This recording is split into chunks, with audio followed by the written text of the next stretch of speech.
这些玉米粒还可以种，等回头元娘你用鲜水浸泡一下，回去后让李家傲的人也种一些吧，这些产量也不低。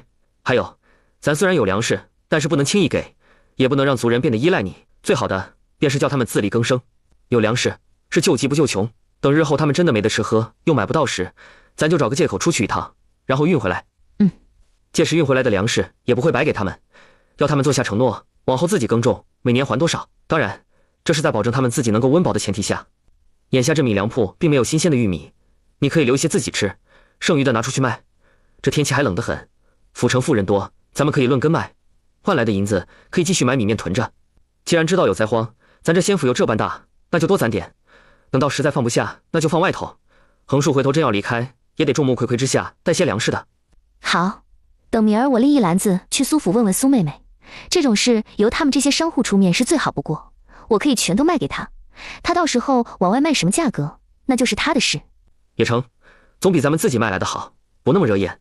翌日清晨，谢哥，这个你给郭掌柜送去，就说无意中得来的，叫他尝尝鲜。行，那你们先别出门，有需要买什么我去买就好，等晚点回来我租辆车，咱们直接去苏府。行，咱是普通人家，上门拜访他人，只拎些普通人家给的东西。谢哥，你问问哪里有好的糕点，咱买2封就好。苏明山自从昨天接到李元的帖子开始，一早就无心看账册。娘，我家小徒弟可漂亮了，不过我估计她这次敢跟过来是做了装扮的，回头你见了莫要一直盯着人家瞧，知道吗？娘，你知道吗？秦牧阳之前和我说，李姐姐长得像镇国侯府的三小姐，那个三小姐是姨娘所出，而那姨娘就是当年钱通判送到京城的美人。能让钱通判送到京城的美人，肯定长得好。既然你那个李姐姐跟人家长得像，往后还是少出门为好。即便她已经20多了，可有些男人说不定就喜欢这样的。李姐姐是聪明人，肯定也会遮挡一二的，这点娘倒是不用担心。我只是有些好奇，李姐姐为何会跟镇国侯府的三小姐长得相像？我听说她娘是被她爹在半路上给捡回去的，只是没了记忆，不知道自己是谁。青姨，怎么能啊？小姐，你可知道你那李姐姐的娘如今年岁几何？我也不知道具体多少，但我李姐姐今年20有4，过了年便是25，加上10月怀胎，算26吧。听说她娘被捡回去的时候，还在那儿养了1、2年，等人认回去，就算是2年，那就28。咱眼下就算她及笄那年被捡的，那就是43。青姨，你问这做什么？莫不是你可能认识？小姐，你方才说他们下午要过来，可有说什么时辰到？横竖老奴现下也无事，要不先去门口替你迎一迎？行，那青姨你去吧。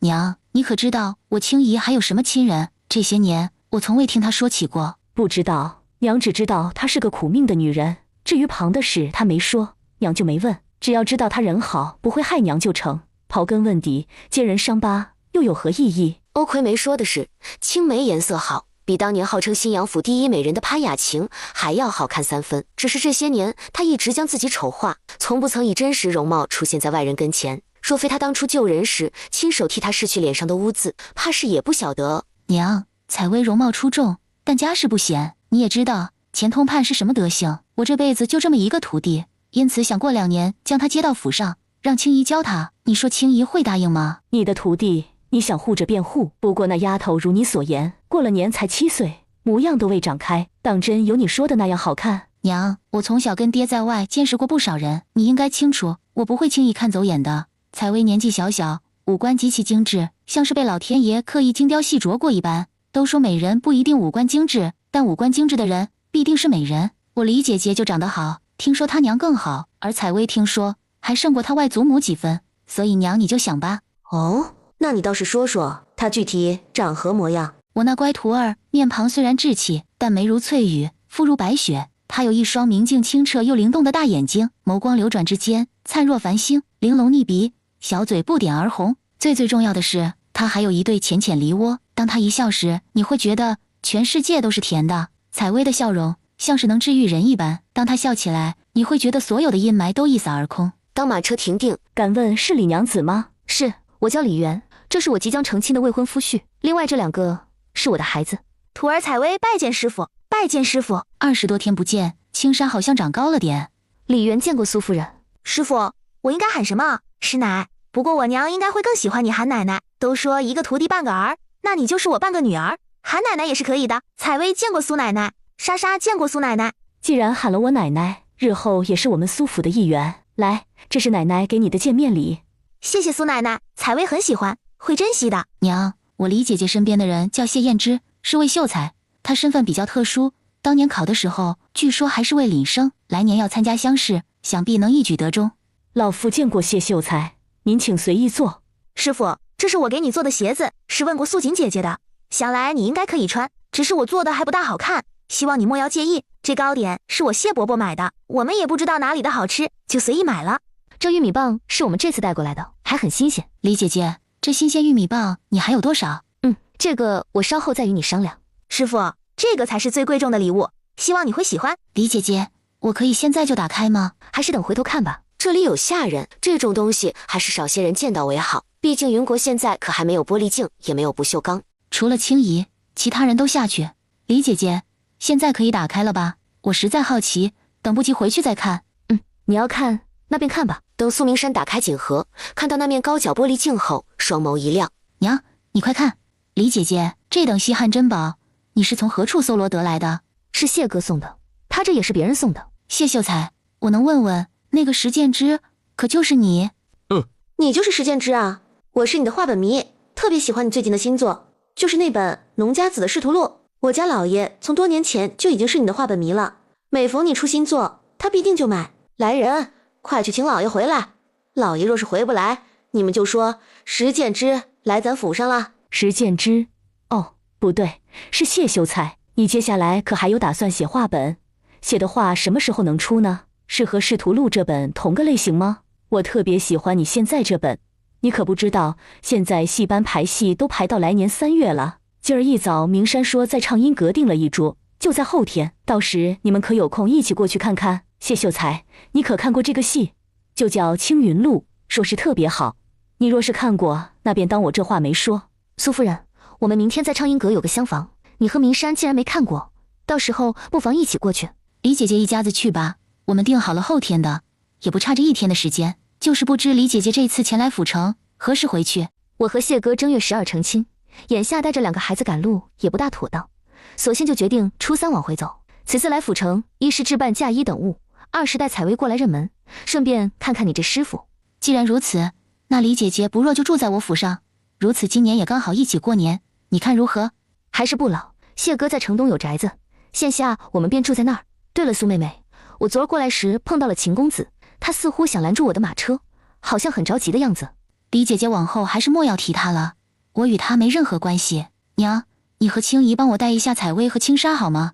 顺带让管家带谢秀才在府上逛一逛，我有话与李姐姐说。李姐姐，自从我回到府城后，就一直关注陈家和高家的事，你可知道那陈青青怀有身孕了吗？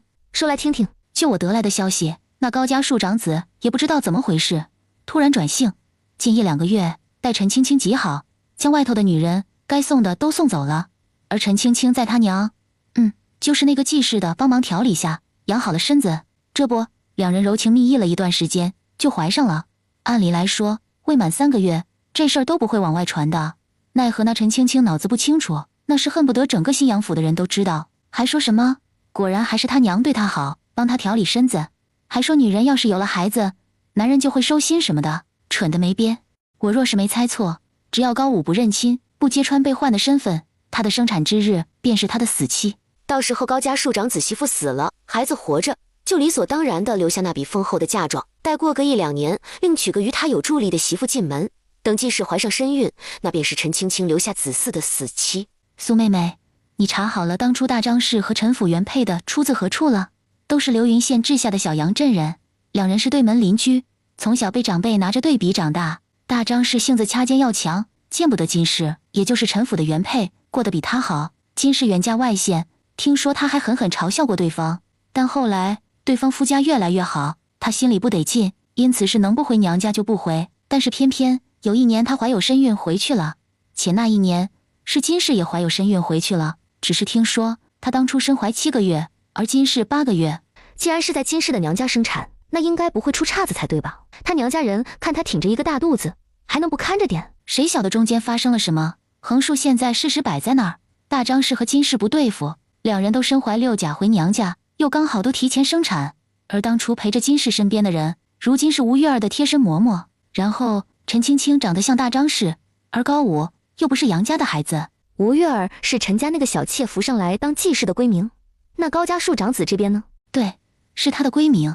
我一回来就花了点银子，找人在秦英贴身嬷嬷的儿媳妇呢，说些高家庶长子长得与吴月儿相像的话，还说若是不知道的人，还以为他是吴月儿和高老爷生的。秦英是高家的主母，你这样能行吗？能行的，秦英是秦家人，她的贴身嬷嬷也是出自秦家，而嬷嬷的儿媳妇是现如今秦牧阳他娘跟钱婆子的妖女。秦英一个庶女，能嫁给高老爷为正妻，都是因为她嫂子的缘故。她若是聪明，自然是攀着自己娘家一个婆子能讨到秦夫人眼前红人的女儿为儿媳，自然也待她器重。因此她那儿媳妇的话，她还是听得进去的。秦英是个善极的人，她贴身婆子对她又是忠心耿耿，而婆子的儿媳妇或许是被宠坏了，不仅嘴碎，还贪小便宜。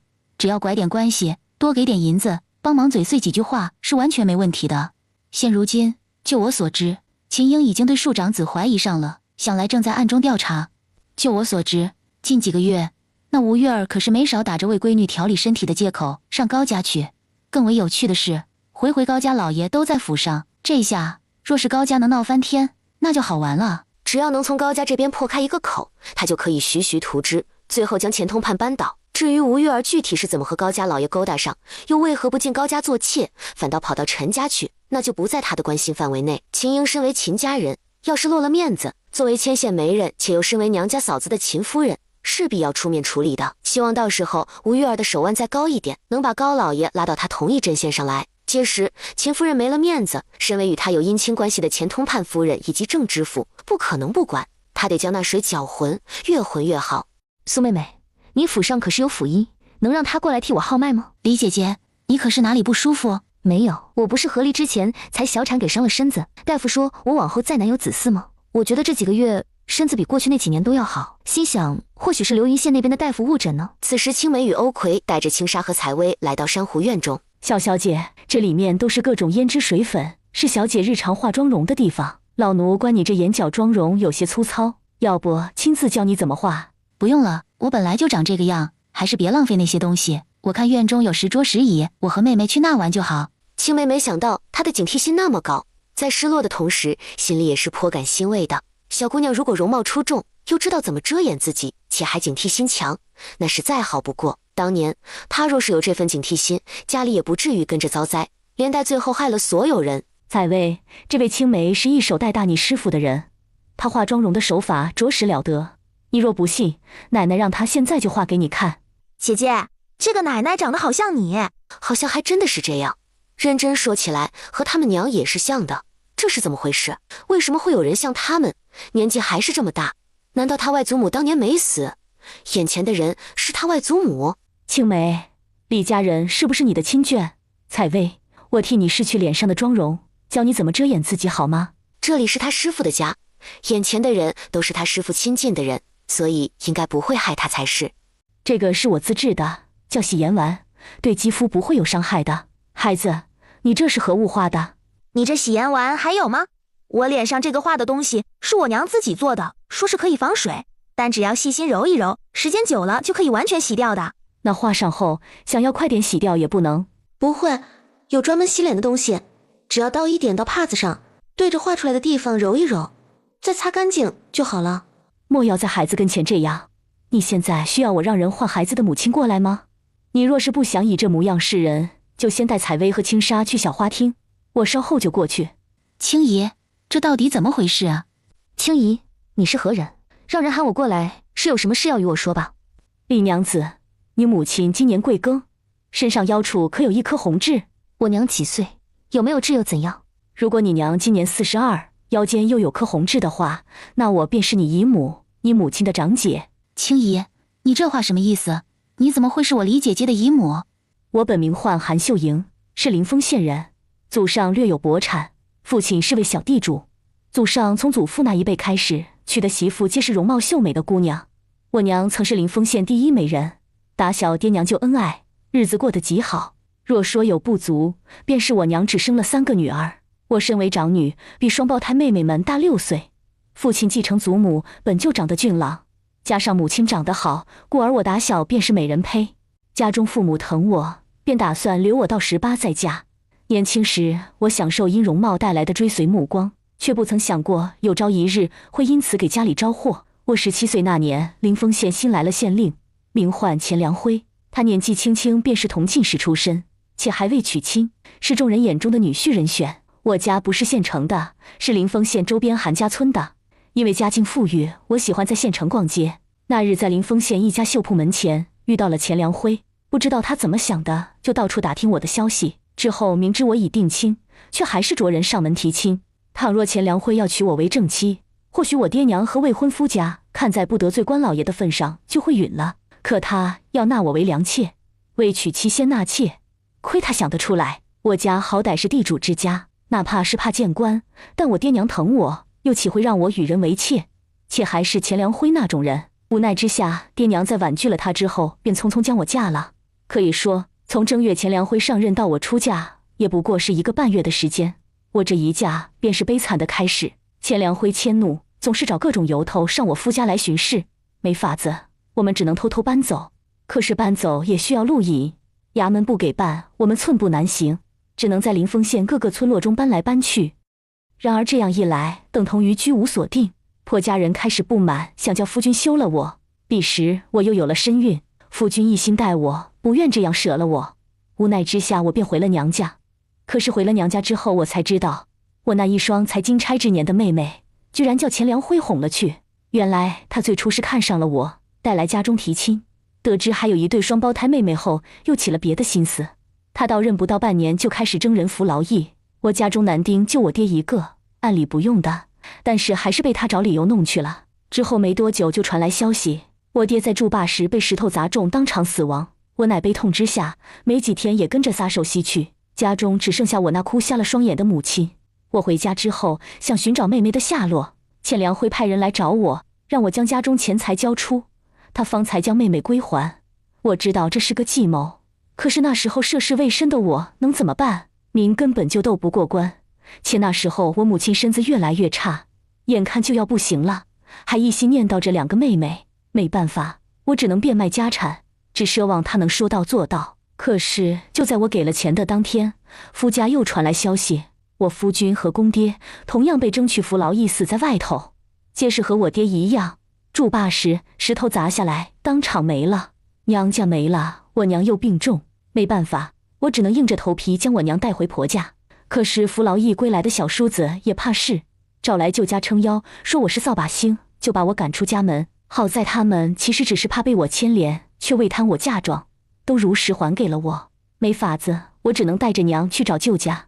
可是他们同样怕事，拒不相见。你容貌出众，想要复仇的话，其实只要你舍得，对你来说应该不算难事。你想得太简单了。当初我娘临死前让我好好活下去，不要想着报仇，让我找回2个妹妹，还让我以韩家的列祖列宗发誓，不要牺牲自己去和狗官硬碰硬，否则他在下面也不会安宁。可我怎能甘心？那狗官害得我家破人亡，无家可归。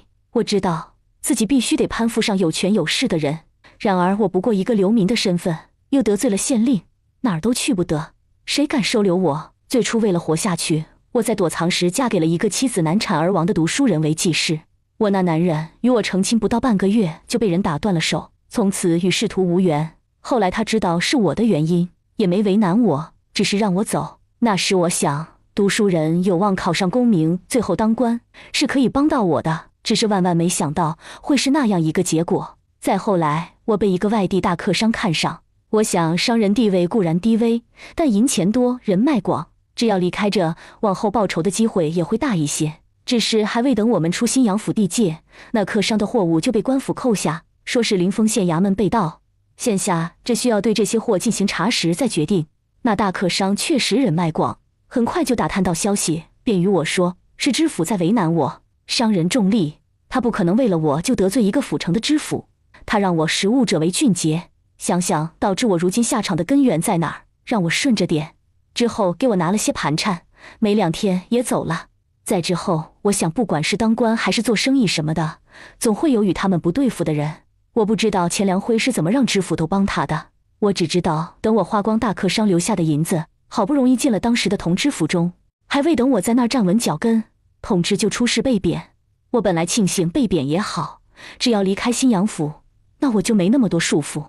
可谁知当时的主母骂我仗着皮囊魅惑男人，才致老爷被贬，若非我是良籍，都要被卖。因此最后他们走之前，把我和孩子赶出来了。那时恰逢深冬，被赶出来后，我那孩子就着了风寒，一直发热。当时没有一家医馆愿意替我孩子看病，我知道是何缘故，最后狠了狠心，就近找了一户老实的庄稼人，将身上值钱的衣物和仅有的一根银簪都留给了他们，让他们帮我养大孩子，日后每隔1个月都会过来一趟，也会拿钱与他们。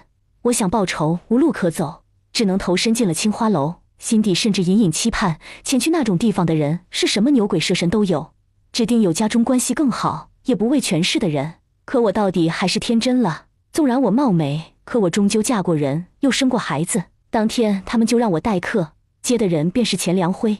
钱良辉见到我就拿着我刚签的卖身契，捏着我的下巴问我还敢将他的脸往地上踩吗？让我别妄想对他不利，否则他要我永无翻身之地。还说我的2个妹妹，一个被送到京城了，从此往后都不会认我，剩下一个就捏在他手中，只要我想做什么，他立即就让他死。我那时候恨不得生啖其肉，饮其血，抽其筋，将其挫骨扬灰，又怎会愿意此生被他拿捏？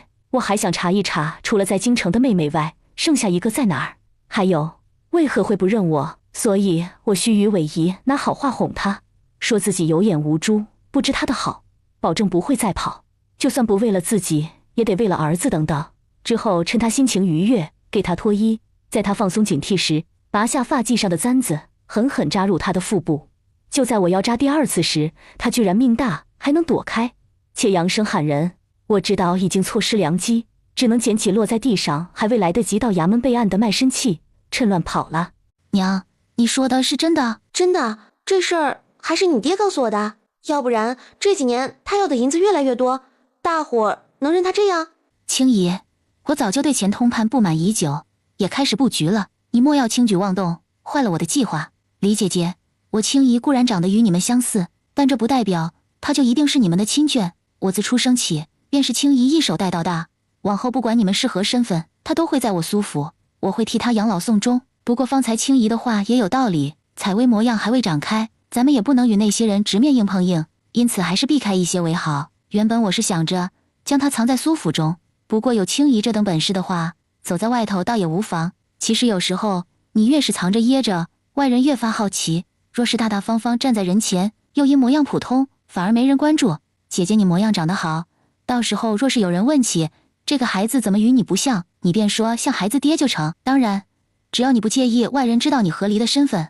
只要采薇愿意，我没意见。娘，那我今儿开始住在师傅家可以吗？等30，我过去和你们一起住，之后再回师傅这来和韩奶奶学手艺。等到回去的时候，我再跟你们一起走，好不？行，那明儿你就不和娘一起去看戏，后天随你师傅他们去吧。不管你住哪儿，记得首先要保护好自己。好。不知道李姐姐家中还有多少玉米棒，打算什么价格售卖？玉米棒不多，但也不算少，要不你稍后跟我们一起回去看看。至于价格，你看着给，我相信你不会让我吃亏的。让谁吃亏都不会让李姐姐你吃亏的。说来今儿我还得了你的大礼，这镜子真的送到我心头了，李姐姐谢谢哈。李渊在决定送镜子的时候，已经想好了说辞。苏妹妹，你也知道这东西不易得，且可以当做传家之宝。你镜子，你莫要叫外头的人知道，也莫要传出去。这东西咱云国就这么一个，听说还是番外来的贡品。你看了那镜面是何等清晰，还有脚架，那是什么铁？谢哥说这东西他得到都好几年了，也不知道是不是因为保存的好，一直都没见生锈，脏了什么的拿布轻轻一擦就好。虽然不锈钢也会生锈，但是生锈的概率在同等环境下要比铁低。且还不说，它这镜子用的不锈钢型号是316的，这可是现代的技术，古代压根就没有。故而还是莫要叫人知道，也莫要往外传的好。我知道，李姐姐你放心。不过这天黑得快，眼下这时辰不早，要不我现在随你一起回去，顺便把玉米棒给拉回来。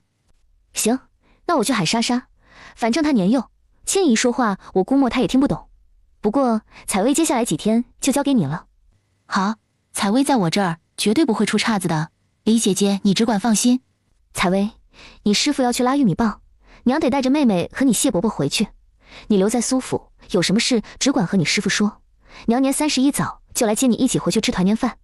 娘放心，我会好好学，好好练的。刚好这几天也能陪陪师傅，不然等咱回流云县，又要很长一段时间看不见师傅了。等李元带着青纱往回走时，半道就遇见了谢燕之和另外一个长得有些圆润，但又和苏明山有些相像的中年男人。苏明山有些没眼看的撇过头，我爹今儿见到石剑之，有些激动过头，让李姐姐见笑了。谢哥，苏妹妹要与我们一道回府拉玉米棒，你方便现在就走吗？闺女，你要去拉什么玉米棒？爹，李姐姐这边有玉米棒，还是新鲜的，她准备都卖给我。今儿不是已经26了吗？我打算拉回来后，明后2天就转卖出去。行，那你去吧，这事也你来安排。我去看看你娘。对了，最近高府不是有喜，回头你记得价格多抬一抬。好，那我和李姐姐他们先走了。对了爹，我娘刚回去歇下，你莫要吵到她。李姐姐，你们这地段的宅子很不错啊，莫怪乎先前我说你们赶考的时候，我提供住宅你们没应呢。这里去贡院也近，周边住的不是举人就是秀才，往常到快乡试时，可是比客栈都热门。你不知道，这条胡同都快改成举人胡同了。据说这里风水好，许多人住在这儿后都会中举。若是到时候他这谢姐夫中举，那么只要他想能护住2个孩子，次年就必定会参加会试的。他爬得越高，对他也越好。毕竟他不仅是李姐姐的苏妹妹，还是采薇的师傅。如此算来，谢燕之日后也能算是他苏府的依仗。李元和谢燕之一前一后来到厨房，等房门从里边扣上后，两人直奔空间地窖。李元发现玉米棒又多了不少，不仅是玉米棒，就连高粱和红薯也多了许多。元娘，这是怎么回事？谢哥，是画本的缘故。画本和画本有什么关系？之前我看你写君子的画本和写我那个有相似之处，比如气候是一致的吧？你写我那个的时候，不是什么雪灾、旱灾、水灾、地动什么吗？你的画本迷们或许对你深信不疑，觉得里面的内容会发生，从而未雨绸缪呢。毕竟雪灾刚过去，寒潮也未结束，咱们一路从流云县过来，路过的地方你也看见了，老百姓今年日子不好过。之前谢燕之写以李军为主角的画本是带出了以李元为主的这个，虽说没真的与什么妖魔鬼怪大战800回合，且时间线与现在不同，但里面同时写到了各种天灾，打头的便是雪灾寒潮。或许之前画本传播范围还不那么广，但因为书寺这边找戏班合作后，就成了人人知道的事。兴许这些人中有不少是来年灾情中会死去的人，但因为画本中涉及到的天灾，叫他们未雨绸缪，因此给避过了呢。如此的话，便能解释得清楚这些威望值从何而来。而威望值一高，地里耕种的时间也会缩短，变相的产量就好了。没想到我还有这作用。那元娘，等苏姑娘走后，我去找一下郭掌柜，让他将书赶紧印出来。要是印刷那边排不上，就先找人抄。他那有我石剑之的私印，抄一本盖个章就好。至于地窖里的那些玉米棒，都给苏姑娘。另外你告诉她，年后还有一批，等咱初3走之前，再让她过来拉。既然要我们做善事救灾民，这玉米棒赚来的银子留一部分日后用，剩余的全部用来买米面，也不用好，就粗面粗粮那种，加上地里自产的红薯、高粱和玉米，等一路回去，我们看着想法子赠与些，能救多少算多少。苏妹妹，现在玉米棒都堆在厨房中，之前我也没注意具体有多少，现在看来一辆马车可能不够，你看怎么弄回去？李姐姐，你等等我出去和车夫说一声，让他回去，让人再赶辆车过来。萧青纱低头玩他的手指，1、2、3、4、5、6、7、8、9、10，数到10后数不下去，又从1开始算。莎莎，10的后面是11，然后接来下都是10开头，后面还是1到9，这10结束后就变成20开头，紧接着21数到29，你以此类推，这样就可以数到99。等小青纱准确无误数到99后，莎莎真的好棒，都会从1数到99了。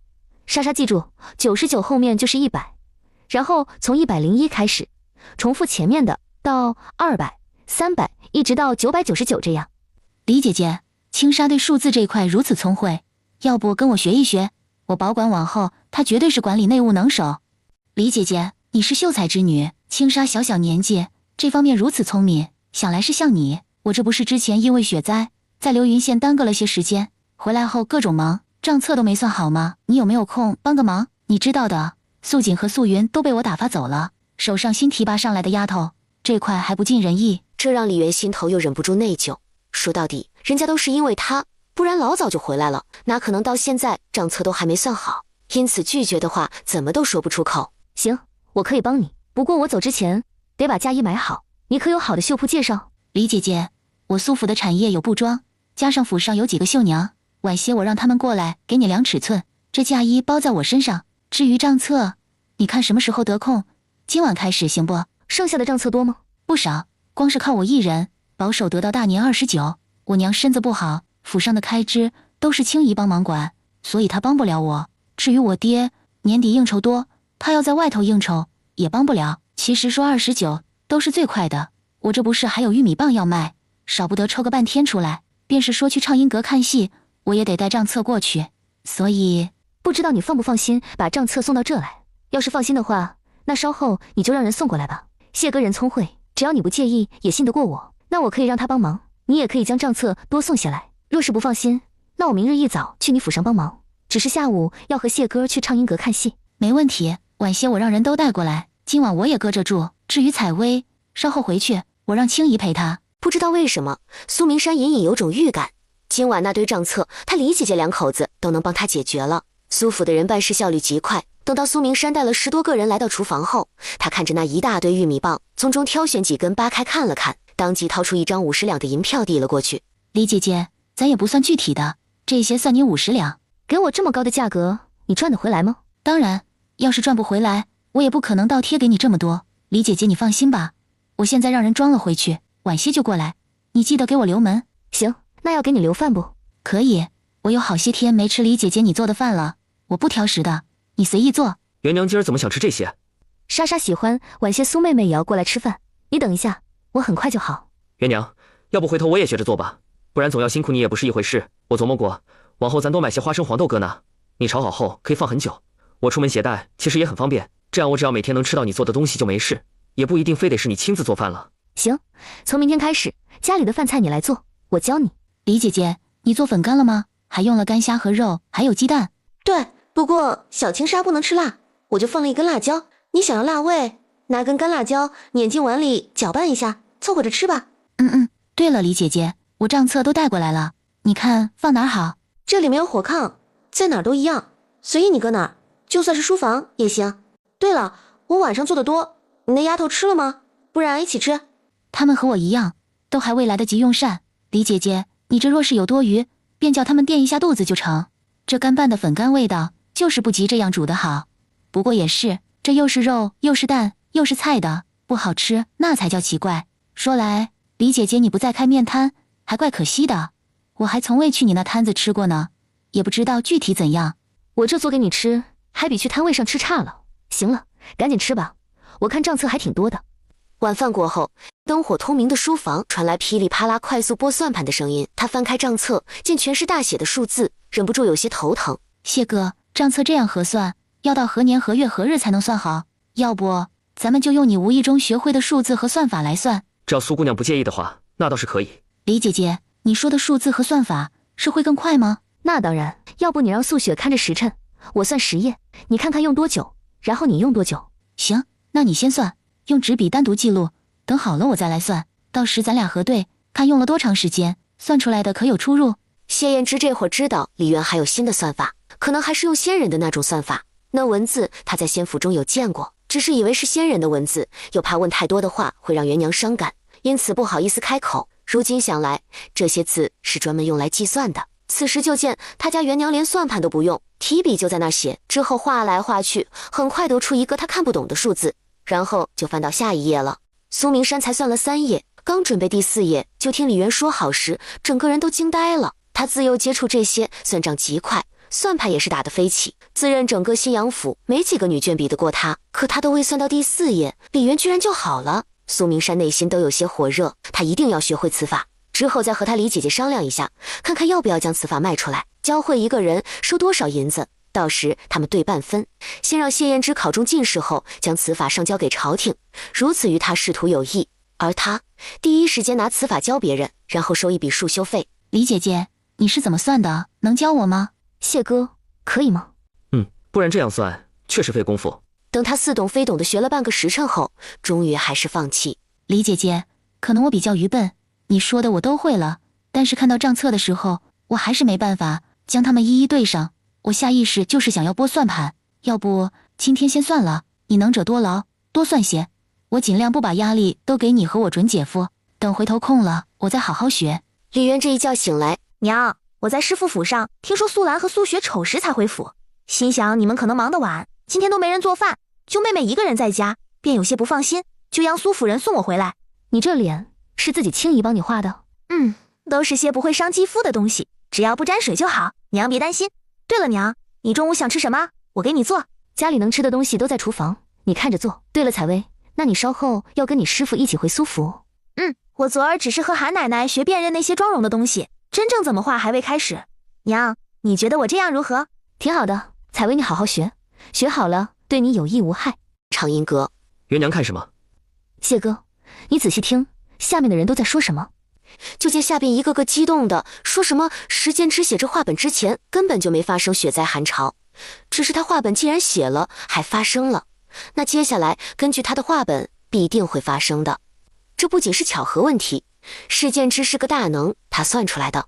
还有说这纯粹只是个巧合，画本只是画本，不用太当真。又有人问，这万一是真的，那该怎么做？这时马上有人回，既然会先有旱灾，那也是之后的事。回头让人在家里多准备些水，地里耕种耐旱的作物。还说水灾也不怕，看天气干到差不多了，地势低洼的就赶紧往高处移，实在不行就让父母官们商量一下，集体往外移。等情况有所缓解，再搬回来也一样。总之楼下说什么的都有，各执己见，吵吵嚷嚷。谢哥，你的影响力还是挺大的，不管这些人信也好，不信也罢，总之是引起注意了。这也是碰巧了，若不是杨东家想多赚钱，让人改了画本，将其排成戏的话，想来影响也不会这么大。也是，到底识字的人也没那么多，且也不是人人都有耐心去看。这改成戏就不一样了，只要有眼睛有耳朵，都看得懂听得懂。且这画本带动戏之后，说书的人应该也会跟着多起来。走回门边，继续听外头的动静。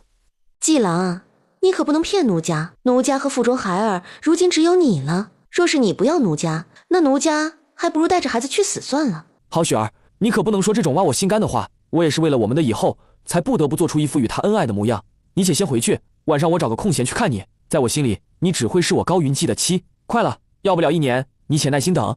季郎，我不想叫你为难，如今他也有了身孕，不管是儿是女，生了便是你的嫡长子、嫡长女。不若你往后就一心待他吧。至于我，这天下之大，总有我的容身之处，我没关系的，去哪都能行。好雪儿，你可别说这种话吓我，我与那泼妇有何感情可言？若非，算了，往后等你进门便知道是怎么回事。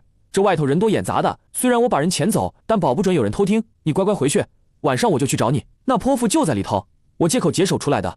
这要迟迟不回去，他该起疑了。刚才外头那人是高家庶长子，他就叫高云记。结合着外头的动静看来，等那陈青青生产之日，便是他死亡之时。孩子有了，嫁妆就要被留下，兴许都不用等过几载孩子病逝。或许陈青青一死，那孩子也得跟着死。这样他把外头的孩子悄悄抱回去，再把那女人娶进门，可谓是一举两得。就不知那女的是何人，看来得查一查。按你这么说，那女的应该有点来头，只是有来头的话，又怎么会未婚先孕，且还是看上一个庶长子？这有些说不过去。或许这女的是他自己找的，而不是吴月儿和高老爷看上的。高家这些破事，谁有闲心去管？前面眼瞎的，赶紧给我让开！没看见我身怀6甲吗？还敢挡道？你们是眼瞎还是耳聋？没听见我叫你们让开吗？再不让开，那就休要怪我不客气。李姐姐，好巧啊，你们这是听完准备回去了？原来你们都认识啊，也难怪，一个不孝不悌，良心被狗啃，一个男人婆没人要，一个眼瞎耳聋，难怪能凑到一起。陈青青，你嘴巴放干净点。我说你了吗？对号入座做什么？哦，你还知道自己是不孝不悌啊？你这次回来，不会是你男人中进士后嫌弃你丢人，把你给休了吧？不然大过年的，你回来做什么？谢哥，这人长得怎么那么像大张氏那个泼妇？还真是，简直是一个模样刻出来的，只是一个年轻一些，一个老一点。李姐姐，大张氏是何人？你说奇不奇怪？这陈青青长得可一点都不像陈家人，又黑又矮，和妙妙姐根本不像是一个娘生的。你个没人要的男人婆，居然敢说我不是陈家人！我不是，那你是不成？看我不撕烂你的嘴！给我把姓苏这贱人的嘴巴撕烂，有事我担着。陈青青，你够了，真当这外头是你家？你想教训谁就教训谁。不知这位娘子是哪里人？你说陈青青长得像你认识的一个人，此话怎讲？是啊，李姐姐，怎么回事？之前苏妹妹随镖局去流云县，后来因为雪灾在那耽搁了些时日。不知道你有没有听说，县城里有户人家的小儿子不是她的，常年来一直苛待她不说，还差点把人害死。李姐姐，你说的是那个叫杨高武的镖师吧？我听说他娘用开水泼他什么的。对，就是他。说来我与他颇有渊源，我家谢哥与他是兄弟，我亲弟弟与他是结拜兄弟。高武兄弟现在已经不姓杨，他不是杨家的子嗣。那大张氏是用自己的孩子把他给偷偷换了。大张氏恶毒得很，大冷天的用开水泼人，之后任人在地上躺了一夜，不给换衣裳，也不给请大夫。若非我家君子听到消息砸门进去，现在高武兄弟只怕是已经没了。说来这位夫人倒是长得像大张氏，这也就一个是府城人，一个是流云县人。要不是距离实在远，不知道的人还以为大张氏就是用你把高武兄弟给调包的。陈妙妙听得藏在袖中的双手微微颤抖，她可是清楚自己的外祖家在哪儿，她娘生产之前回去了没？虽然不清楚大张氏是什么人，但陈青青真的不是她妹妹这点她也清楚。或许眼前这位娘子嘴里的高武就是她兄弟呢？有些事她必须得自己去查。若真如这位娘子所言，那么当初跟着她娘一起回去的人一个都跑不掉。李姐姐，你有事就先归去，下回得空了咱们再聚。好。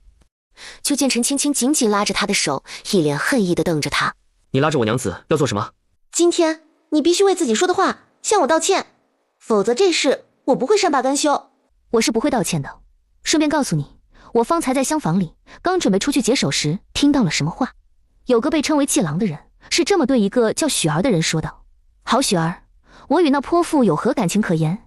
我也是为了我们的以后才不得不做出一副与他恩爱的模样。现下我是接着解手的名义出来的，得赶紧回去，不然又该被起疑了。你且先回去，晚上我找个空闲去看你。在我心里，你只会是我高云姬的妻。快了，要不了1年，你且耐心等。我之前听人说，陈家嫡幼女嫁给了高府庶长子，你叫陈青青，先前的人叫高云姬，哼，还真是好生恩爱。不会的，季郎已经浪子回头，不会这样对我。我是陈家的嫡女，他区区一个庶子，能娶到我是他的福气，他绝对不会这样对我的。这事到此为止，剩下的不是咱们可以掺和的。我知道。谢哥，我们去银楼看看。好。谢哥，曾经林娘和叔娘都待我好过，只是我不懂得珍惜，寒了他们的心。我想他们虽然嘴上与我生分了，但待我们成亲时应该还是会过来。我买2根银钗送他们，你觉得可好？银子给你就是你的，你想怎么花都行。没钱了你再与我说，我来想法子。元娘，既然来府城采买，那给爷奶他们也都买吧。奶就买根金簪，伯娘和三婶就银簪，2个嫂子和弟妹就和2个堂妹一样是银钗，样式全买一样的，免得他们到时候挑着不满意什么的。至于君子媳妇，就买根金钗。谢哥，你莫不是忘了什么？我对外的那些银子是要去京城买宅子的，按你这话来买的话，林林总总加起来少不得要大几10上百两。不是我不舍得给长辈们买，是线下不合宜，但日后再说，可懂？至于给2个妹妹银钗，那也是私下给，我会嘱咐他们莫要往外说。我都听你的。谢哥，明儿都28了，你是不是要去找佃农？等人明天将粮食送过来后，我就去找郭掌柜。佃农家在哪我还不晓得，以往这些都是他在帮我打理，我需要他找人带路。元娘，我想明天一家送2斤粟米，你觉得如何？可以。谢哥，要不一家再加5个红薯吧，也不用选大的，咱们选每个大概是4、5两那种。行，那你拿出来放那儿，晚点我来挑。这2天没什么事，你多休息。元娘，我打算回去后找陈大人商量，此次他去庐阳做同知，子平兄会随他上任。我琢磨来年灾情来后，许大人这边不作为，那咱就举足去投靠陈大人。只是这事一时间我也没想好怎么跟陈大人说。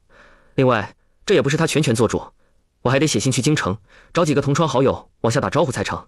只是我也未想好，提前半路引先放那儿，写什么日期好。从咱们流云县去庐阳府路途遥远，到那时我若在这准备丧事，他们又该怎么去？谢哥，要不到时候我让君子和灿娘都来府城，只要君子和征子能通过府试，就让他们都过来，这样莎莎留给灿娘带，我回去带爷奶还有族人去庐阳府。这样一家子分开，怕是爷奶他们不会同意。但是要爷奶他们一大家子过来住这边，想来他们也是不愿意。他们更习惯和族人住在一起，所以到时候还得商量。另外，老宅人和族人分开的话，对你仙府里的地是否有影响？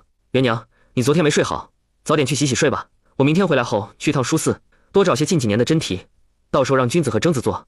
2月就要开考，我私心希望他们能够一举得中。谢哥，你明天出去顺便找人过来盘炕吧。这里往后冬天不清楚住不住，也不知道冷不冷，但砌几个炕放在那儿，还是有备无患的。行，要不我明天把东西给到郭掌柜，让他找人带我走一趟，顺便传达一下我让种红薯的事。然后我把真题买回来，就亲自盯着人盘炕，都行，只要能将这事办妥，谁去都一样。翌日，元娘，要不咱们买个下人吧，然后回去咱们自己买辆马车，家里的牛车就留给君子。行，谢哥你看着安排。对了，你身上还有银钱吗？够，银子的事你不用担心，拿着吧，一个大男人身上没钱可不行。元娘，真不用，我往年赚的银子，刨除买地和宅子外，还有几百两，即便添了一些给你当聘金，也还有的剩余。你把银票收好，我先走了，晚点就回。王粲趁着和李军吃饭的功夫，君子哥，我想来年的年景不好，到时候咱们大家都要往外走，要不咱趁现在手头有点银钱，就多买2头牛。咱家和老宅那边不都有牛了，买那么多做什么？我这不是想着，咱们村里有牛和驴的少，到时候要是往外走，大家靠脚，速度会慢很多。不行，牛车够用就行了，你买那么多做什么？真要往外搬，咱就随大众，太出挑，要惹事。有银子你们留着，财不露白。蔡娘，你可别忘了，采薇娘对外可是说要去京城买宅子，到时候要差钱什么的。李氏族人对谢秀才可是寄以厚望，恨不得他中进士后留在京城。没听之前李氏族长说族里帮忙出钱如何吗？你觉得在众人认为采薇娘可能缺钱买宅子的情况下，你拿出那么多买牛什么的，别人会怎么想？那我不买了。君子哥，要是姐夫到时候中举进京赶考的话，姐和2个孩子肯定也会去的。姐夫有才，定然能够中进士。到那时若是留京做官，咱就跟着他们一起去吧。君子哥，姐夫身边就姐一个人，他是和离，还带着2个孩子，虽说姐夫不会薄待他，也不会叫他受委屈，但京城里别的人呢？他要是在外人那吃亏受委屈，又不能告诉姐夫的时候，该怎么办？咱到时候在他身边，多少能看顾着点，就算帮不上什么忙，也能开导1、2。我没去过京城，不知道那里是什么样。谢哥，不对，是姐夫。要是到时候进京赶考，姐和2个孩子未必会马上跟着去的。不过这都是来年下半年后的事，谁知道到时是什么光景？咱们现在说这个也没意义。等姐他们回来后，真到那一天了，再商议吧。灿灿，我的目标便是考上秀才，只要中秀才就行，是不会往上继续走的。而且这秀才什么时候能考上都不清楚，毕竟我这中间间隔太长时间了。我现在的记性不如幼时。姐夫与我不同，他记性好，且有远大的志向。他现如今所赚的银子，都是写画本、作画以及帮忙写自传之类赚来的。但是他只要一中举，应当就不会再做这些了。咱家什么情况你是知道的，咱现在帮不了姐什么，她目前也没需要咱们帮忙的地方。但是往后姐要是身为官家夫人，很多事都会不方便做，就好比做买卖什么的。我想到时在这块给他们补上，让他们不必为银子发愁。我听说考进前3甲，在翰林院当差的话，想要升得快，就得花钱打点上面的人。若是寻常的进士，要外放谋个好地方，同样要花钱找关系打点。咱姐夫这些年赚的，我估计差不多都用来给姐当聘金了，等同于到时候他们去京城时，除了买宅子之后身上就没什么钱，就算是有也撑不了多久。有秀才功名就够了，不管什么时候考上都没问题。还有你说做买卖这事，我赞同，都说人靠衣着马靠鞍，先敬罗衣后敬人。姐姐到时候身为官家夫人，出门行头肯定要好，不然容易被人看轻了去。所以咱得多赚钱，有了钱，姐和姐夫没后顾之忧，咱也日子过得好，还能适当的拉扯一下老宅的人。舅舅，我和灿灿都年轻，也未曾被长辈怎么教导过，往后还需要你指点。若有不妥的地方，你只管提出来。还有做生意这块，我和灿灿都不如舅舅您有经验，到时可能还要多辛苦你。君子哥说的对，到时候不管我们在哪儿，可能都要辛苦你跟着一起。要是没你指导，回头我们怕是会被人给坑了。他清楚，这2人想给他养老，但又怕他不自在，因此将他抬得高高的。此时他什么都说不出来，只是面色动容的点点头。新阳府中，李姐姐，那个秦牧阳真的太烦人了，我都与他说好了，往后不会再见他。我爹也说了，我要招赘，可他还是不死心。你不知道，这2天他也不知道怎么搞的，听说是要死要活，然后他家里人就来找我。怎么回事？苏明山没瞒他，直接将之前从流丰县回来后，秦牧阳，应该说秦家的所作所为和秦牧阳的态度都给说了。我苏明山又不是没人要，为何要这般想不开，给自己找不痛快？他秦牧阳要是真的有担当，哪里会轻易跟他家里人妥协？别跟我说和那2个美婢没什么关系，那都是笑话。这种事开了头就会没完没了。本身我也瞧不上他的家风。这种开头可不好。男人话说的再好，还不如事办的漂亮。你若是嫁给他，往后还真有的受。可不是，我又不傻，为何要自找不痛快？这不，我都把话给说清楚了。我爹的态度也很明确，谁知道他这几天给我闹什么相思病？我看不是什么相思病，而是脑子进水，病得不轻。更搞笑的是他家人，千般万般瞧不上商户，这2天还总是往我家跑，让我去看看他，劝劝他。我要是脑子有病才会去劝他，他秦牧阳和我什么关系？凭啥我要去劝？就因为他喜欢我，所以我就必须去。那他们想结果如何？我得叫他如愿。他如愿是什么？娶我，然后看他家里人千般万般瞧不上我，再给他弄一堆女的，好让他言传秦家血脉。李姐姐，你看我是生的一副蠢样吗？那你现在跟我回，是打算避开秦府的人？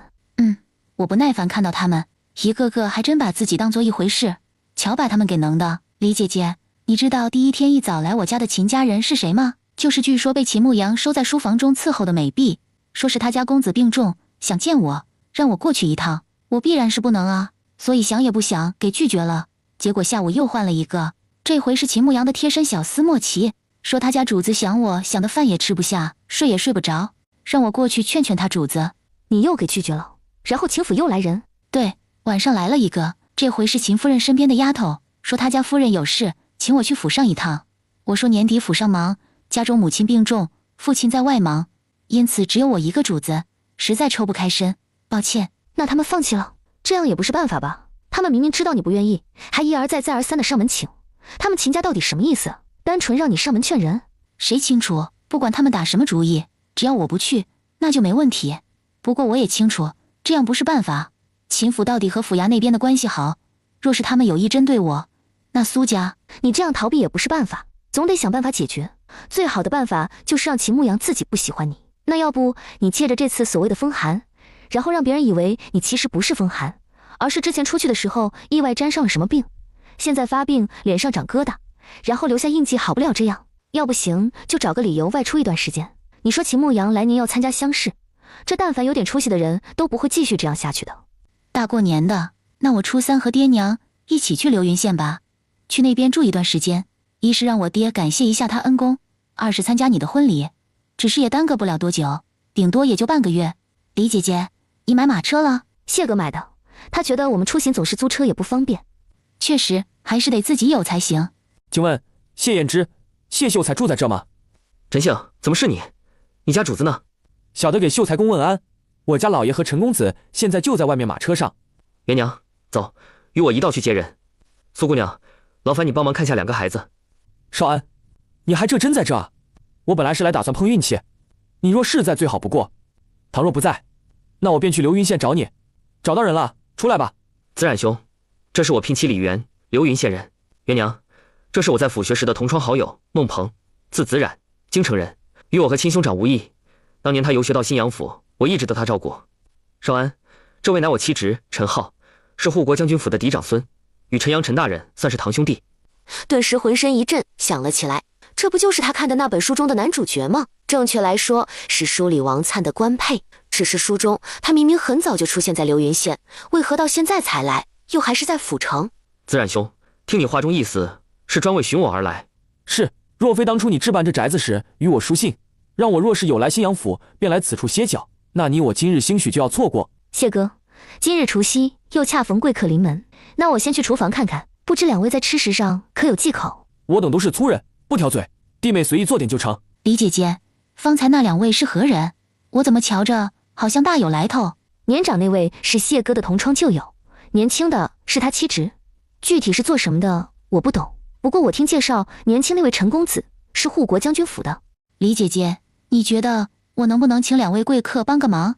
也不用他们做什么，就是我府上宴请2位客人，然后让外人知道他们的身份便可。这样不管是秦府还是正知府，又或者钱通判，他们就算是想对我苏府下手，也得掂量一下我背后所靠之人。当然，这前提是他们不介意外人知道自己的身份。苏妹妹，这事我可不敢允诺你，我与他们不熟，更是不知他们此次为何而来。那回头我直接去问那位年轻的公子吧，他要是方便透露身份，只需去我府上做客一下便成，也不用他做什么。若不是不方便，那就当我没问过。李姐姐，这豇豆干就是李家傲人自己晒的吧？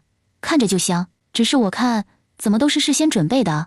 难道这些你原本准备做年夜饭？对，这不是有客人前来吗？就提早给做了。幸好昨儿让谢哥去街上买了一板豆腐，我提前炸了豆泡，不然这会儿要凑齐6道菜，我还得琢磨一下。那你把晚上要做的给做了，那晚上怎么办？要不我让人现在去客嗣园来订一桌。不急，等会儿吃过饭，我问问谢哥。彼时书房中，子冉兄，你的意思让我找个理由，让郑知府和钱通判等人知道你特意从京城来看我，然后他们借机请你们去府上做客，从而摸清这几个府邸的格局布置。对，要不是这次新阳府治下除了流云县外，其他地方受灾严重，而陈阳又透过护国将军上书，皇上怎可能察觉新阳府不对？若不是找吏部尚书问了下，如今新阳府是何人在管，又怎会知道钱通判在这盘踞多年，始终没动过？细查之下，得知钱通判和郑知府还有姻亲关系，又怎么会觉得这其中有猫腻？便叫他暗中来查。他也是在接到密旨后，打着来探访好友的名义，连夜赶来的。如今朝中已经封印，皇上给他的时间并不多。他若是不趁着吏部侍郎府的人将信传过来之前把账册找到，这往后想再找就有些困难。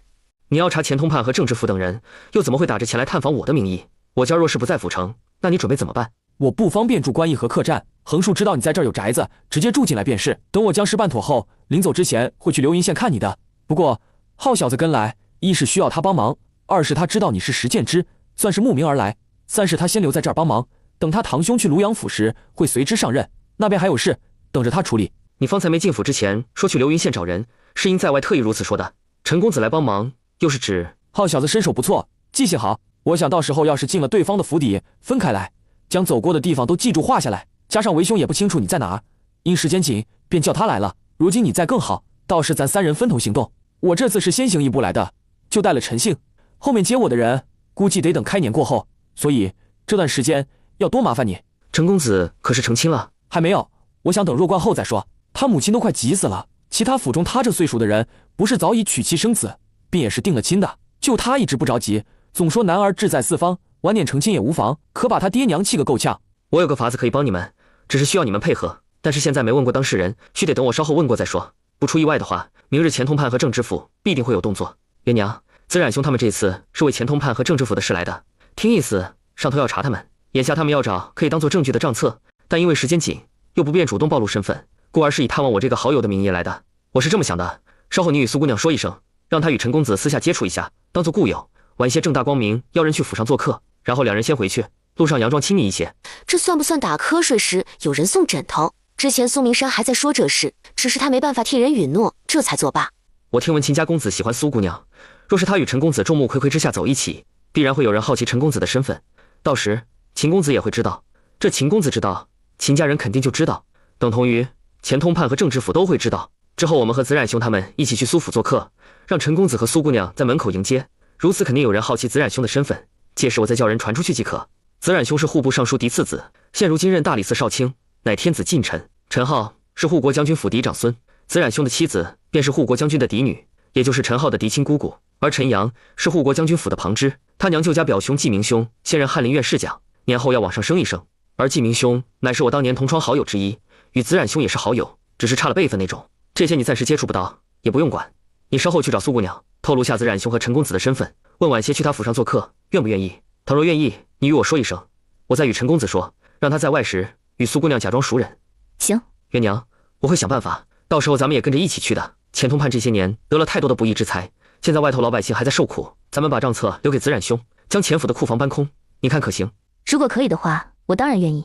反正说到先府中，咱们孤身来孤身走的，谁能查到咱们头上来？等回去路上咱们多帮些灾民。原说起孟鹏和陈浩的身份，还问这2人有点事，想借故去他府上做客，从而引起钱通判和郑知府的注意，问他行不行？可以，必须可以。李姐姐，你可真是我的好姐姐，每次遇到你，我都有好事发生。果然啊，好运面瘫的传说真不是造谣出来的，他李姐姐就是自带好运。等见到那位年轻俊朗的公子朝自己走来时，苏姑娘对吧？我叫陈浩，咱们去后边花园逛逛。陈公子不用外道，咱们就当做是生意在合作，直接去书房谈就好。行。月娘，我想将时间选在晚上，到时光线暗，即便有灯笼什么的，也比白日来得好。现下又是过年期间，府上众人应该容易比往常放松警惕，到时咱们见机行事，你觉得如何？可以，但是保证没问题吗？一定能找到库房。我听说大户人家每个人有自己的私库，还有府中的库房等等。你能知道钱通判把不义之财都藏哪儿？只要愿意花点钱，应该还是没问题的。我们不会马上就答应那边的提议去赴宴，也不愿意在外边被接风洗尘。只是如此一来，可能要推迟2天回去。要是能把事办成，还点也没什么。陆隐不是到初6，那到时候我找人安排。月娘，你当什么都不知道？等查清楚，我就告诉你，钱夫人和钱通判的库房都在哪儿，把钱夫人的嫁妆端了都行。不过我有点担心，到时候要是东西太多，咱们仙府装得下吗？月娘，仙府是不是可放大缩小？要不你把仙府弄成像咱们这宅子这么大，可行？有个脑洞这么大的男人，他容易吗？谢哥，咱们不能把所有东西都搬走。按你话中听来，上头可能要清算的，总得留下做证据。咱们要些金银细软就行。到时候你看着拿，咱们不能便宜了他。我估计我们不拿，到时他能不能被抄家还是问题。就算抄了，他要是提前有准备，转移走那些呢？他能在新阳府盘踞那么多年，可见上头还是有人的。若是有人提前通知，他必定转移钱财。那到时候看吧，能多拿我肯定多拿。书房中，他简单的给陈浩讲述了一下府城各个关系网怎么回事，以及他苏府现在所面临的困扰。陈公子，不瞒你说，我其实巴不得你们到我苏府去做客，我需要借由你们摆脱秦家人。你若不在乎外人如何看待，那稍后我送你回去。路上去一趟银楼和布庄，我给你买些东西，咱们表现的亲密点。比如我拉你的手，喊你山妹，你就害羞点，叫我浩哥这样。拉手可以，你喊我山妹也行，不过我还是喊你浩哥哥吧。然后买东西的银子我提前给你。不用，这点钱我还是出得起，就当是我占你便宜的补偿。谁说男女拉手亲近什么的就一定是女的吃亏？他总觉得两人就算是拉手了，那也是他占了便宜才是。这么好看的公子，又岂是别人可以染指的？何况说他还出身高贵，可是什么护国将军府的，好像还是嫡长孙，也就意味不出意外，日后那个府邸是他继承。像这种人，在往常他想要凑近套近乎，人家都不屑，或者说他还没那个资格。所以他现在要说是自己占便宜，给他付钱的话，那他会不会因此恼羞成怒？苏姑娘，山妹，你在想什么？可有听到我说的话？浩哥哥，我在想一会儿该怎么行事，所以有些走神，对不起，刚才没听清楚你在说什么，可以再说一次不？我的意思，现在天短，恰好今儿又是除夕，想来街道上的铺子也会提早关门。要不咱们现在就走，不然越拖越久，街道上的人就越少，或许会达不到咱们要的效果。行，我去和李姐姐说一声。浩哥哥，你也和我谢姐夫他们说一下吧。我家年夜饭吃的时辰早，一般都是在申时中，今儿李姐姐家中午饭时辰早，这会儿刚到午时没多久，我们高调点回去，然后让李姐姐他们申时过去就好。到时候还要劳烦浩哥哥你陪我站门口迎一下他们。行，那就这么说定。李姐姐，我与陈公子谈好了，准备现在就走，先过来和你说一声，稍后你们申时出过来就行。对了，我想把马车留给你们，然后我和陈公子坐他们的马车回去。李姐姐，你看可行不？行。主家，李娘子，门外有人找苏姑娘，自称自己是秦夫人。陈公子，你和我谢姐夫先不要出去，我和李姐姐去看看，你稍后见机行事。好。明山丫头，你可知道？我是听说秦公子病了，只是我又不是大夫，他病应该是去找大夫才对，来找我做什么？明山丫头可是听说过一种病，叫相思病。这相思病是心病的一种，只能用心药来医。就你秦家，可能吗？你成日看着与你同起同坐的平妻不膈应，看着上头的几位婆婆能笑脸以待，都说己所不欲勿施于人，显然这话根本就不存在你这儿。你最好记住自己现在说的话，你现在有多嚣张，他日我就要你有多痛苦，跪下爬着求我。山妹，不介绍一下这位夫人是谁？浩哥哥，门外这位秦夫人便是我与你说的秦牧阳的母亲，也不知道怎么回事，她这几日总是想我去看望秦牧阳。浩哥哥，你可别误会，我与他一直都很清白，没什么的。原来就是那个你说以前是商户，后来是地主，然后和知府等人关系颇深那个秦家。对，往后莫要与他们往来，我不喜。好，明山，不介绍下这位公子？浩哥哥，可以说吗？我又不是见不得人，有什么不能说的？讨厌，都说过了，不要捏我的脸，不要捏我的脸，你怎么总是改不了？秦夫人，这位是我浩哥哥，全名叫陈浩，是护国将军府的嫡长孙。他们家娶妻只看眼缘和姑娘的品性，不在乎对方出身。还有一条家规，男子娶妻到30，若是还无子，方可纳妾。我瞧着浩哥哥，不管是长相、出身还是家风，哪都比秦公子强。所以你觉得我看得上秦公子？没多久，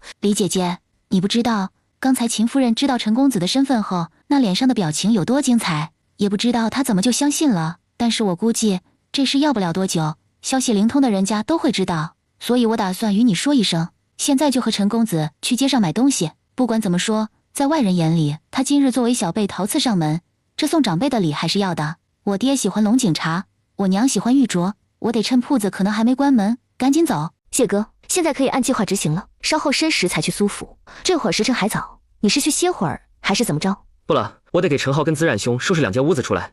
元娘，这被褥什么的，你那可有多余的？若是没有，我还得出去买。有，不过客人可以用的被子只能铺1间屋子的，若是他们不介意的话，我把咱们新婚的被褥先给你用，然后把你的给他们用。那就铺1间吧，到时候让子冉兄与我一个屋就行。横竖我那床也大，被子也够宽的。李家傲中的王灿，灿，你不是说姐说早上没回来，那就留在府城过年吗？有姐夫在，她和采薇还有青纱都不会有事的，你只管把心放到肚子里去。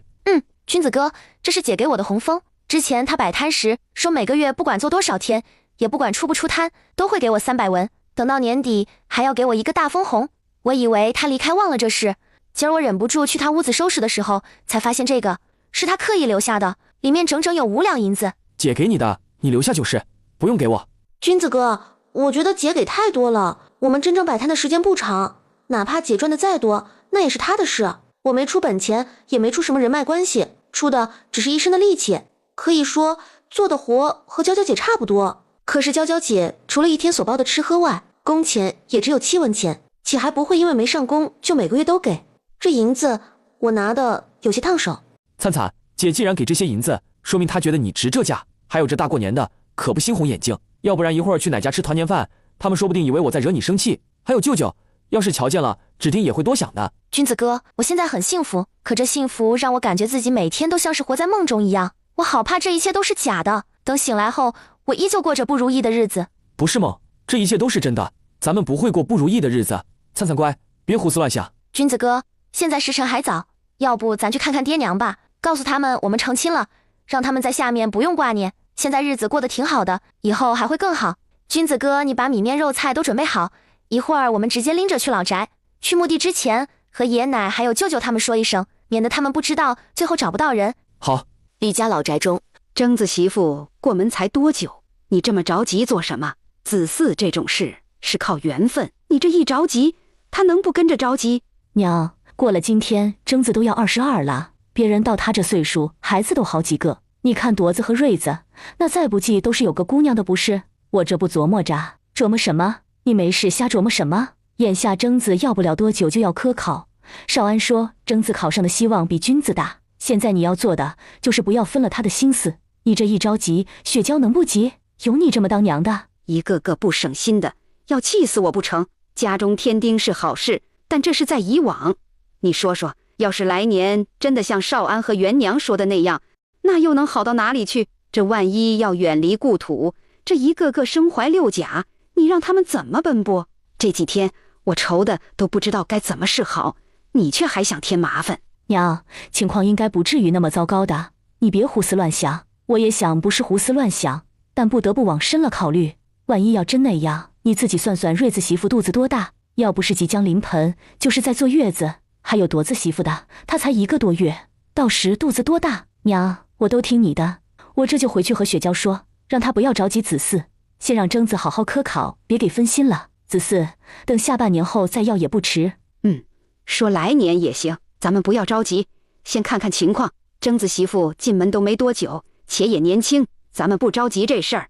好。等马氏出去没多久，李军拎着东西与王灿过来了，还顺带提了一嘴要去墓地祭拜爹娘的事。君子，乃和你们说个事儿，说完你们再走也不迟。乃你说。早年把你们分出去，也没管过你，按理来说，我不该再与你说有的没的，但是现在我还是要和你说一下，灿娘过了年才17，这姑娘年纪大一些，生孩子好，所以你们别急着要孩子。按奶的意思，等到18、19后再说。灿娘是个好姑娘，也是个好媳妇，你会为她着想的，对吧？王灿闻言眼眶发热，上辈子他也听人说过，年纪大点再要孩子会好一些的。可世人都在娶了媳妇后，恨不得1个月就能传来好消息。像现在王老太这样想法的，实属少见。本来他也没打算这今明2年要孩子，甚至还琢磨过，万一老宅这边的人催，到时候他该怎么应对。谁曾想，居然是老宅的人反过来叮嘱他晚些再要孩子，且出发点全都是为了他，这又叫他怎能不感动？奶，我知道，姐和我说过，等灿娘再大一些，要孩子。既然你已经知道，那我也不再多说，你们该忙去吧。等你们回来，再一起吃年夜饭。府城真累人，比我出去巡逻1天铺子还累。方才我还当你乐在其中，是戏耍人乐在其中。我估计这会儿别说府城知道你这么一号人物，就是我爹娘肯定也知道了。这不是挺好的？你我要的目的皆能达到。陈浩是他目前认识的所有弱冠以下最出众的男子，在见过这等出色的男人后，他想日后他要再朝着这方向找一个，怕是有些难。不过他也没心大到觉得自己配得上他，然后起了不该有的念头。秦府中，牧阳，明山那丫头另有所爱，你还是忘了她吧。不可能，明山她是心仪我的，她怎么可能喜欢上别人？她就是气我房中有了婢女，气我说话不算话。娘，你是为了我死心才编造的谎言，对不？你在骗我，对不对？娘怎么可能会骗你？牧阳，你醒醒，苏明山是真的移情别恋了。娘亲眼所见，与他一起的那位公子姓陈，是护国将军府的公子。娘，你骗我！这大过年的，怎么可能有人不在府上过年，还跑来这边？那人肯定是明山找来骗你的，目的是要我死心。不行，我得去，我得自己去和他再解释一下。娘，你跟我一起去，然后和明山说，往后不会给我纳妾，也不会逼我娶平妻。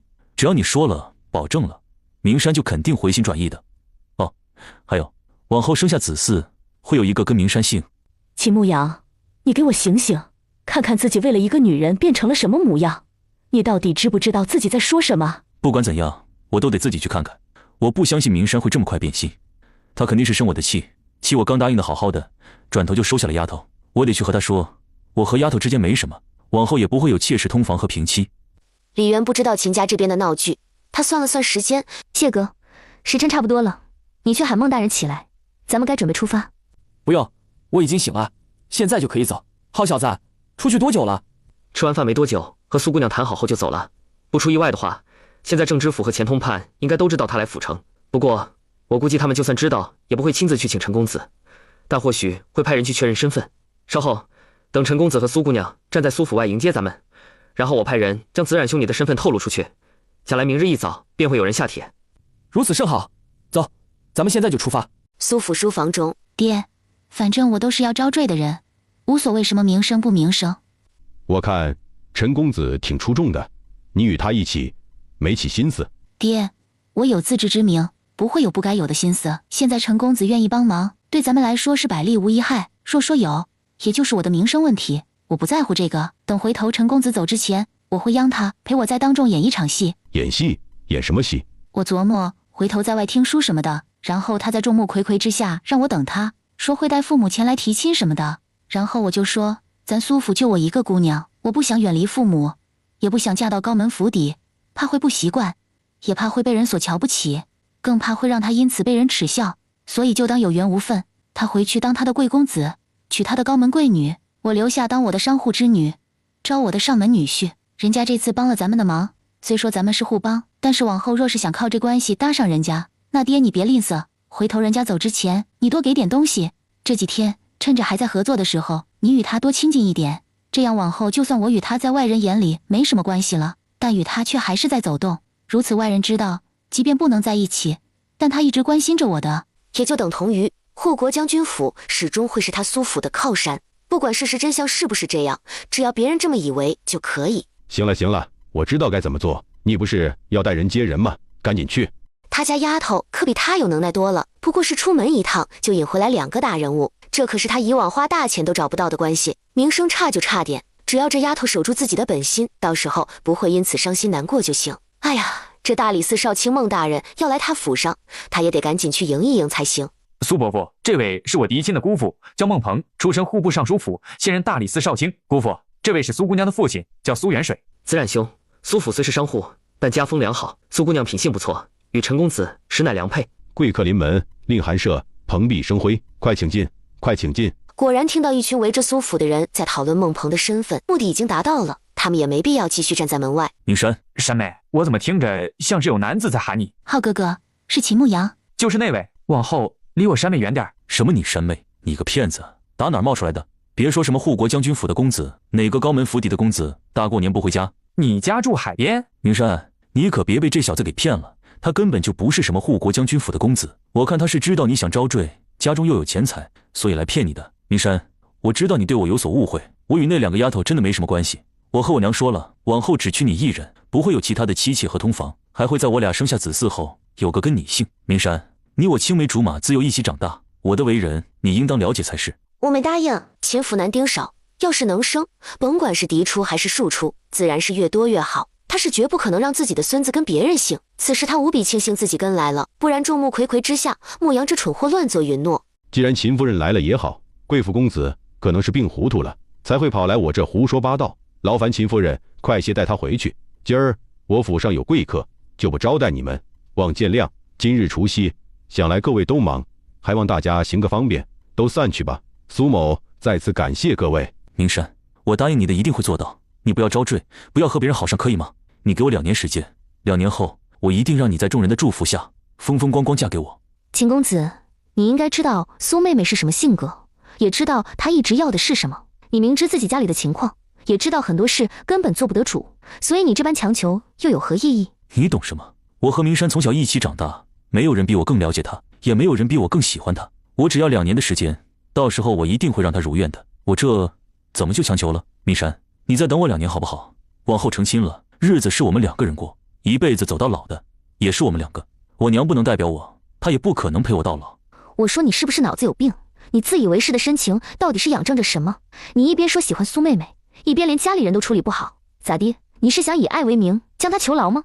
就你娘这态度，就你们秦家这家风，她嫁过去能有好日子过？你可别说什么护着她之类的，你连自己都护不了，你都拧不过你爹娘，那凭什么以为能护得住她？你现在能妥协要2个丫头，将来就能妥协要2个妾室，最后妥协要2个孩子，或者是更多。苏妹妹自己有才有貌，人也聪慧，凭什么要最后到你后宅中跟一堆女的争夺你所谓的宠爱？你现在没得到人，当然是什么都说好，什么都能保证，更或者还发誓什么的，但这些又能顶什么事？如果你真的那么喜欢苏妹妹，又确定此生非她不可，也不会有什么妾室通房和外室之类的，那也行。你秦家的家财拿出70%来给苏妹妹，为表诚意，你们还得将契书改成苏妹妹的名字。如果你能做到，那我就相信你，到时候也一定会帮你劝苏妹妹的。休要做梦！如果你能做得到，那我就相信你是真心的，到时候一定会帮你劝说。但你要做不到，那就往后别提这事。对了，得告诉你，这些必须得是婚前给苏妹妹当嫁妆用。倘若最后你违背了现在说的话，那这些东西都将会是我苏妹妹的，她会与你和离，也会带走你们秦家70%的家财。你要是能做到，能问心无愧，那这70%家财在谁那儿都一样，不是？反正最后都是你们子嗣的。至于家财捏在谁手里，又有什么区别？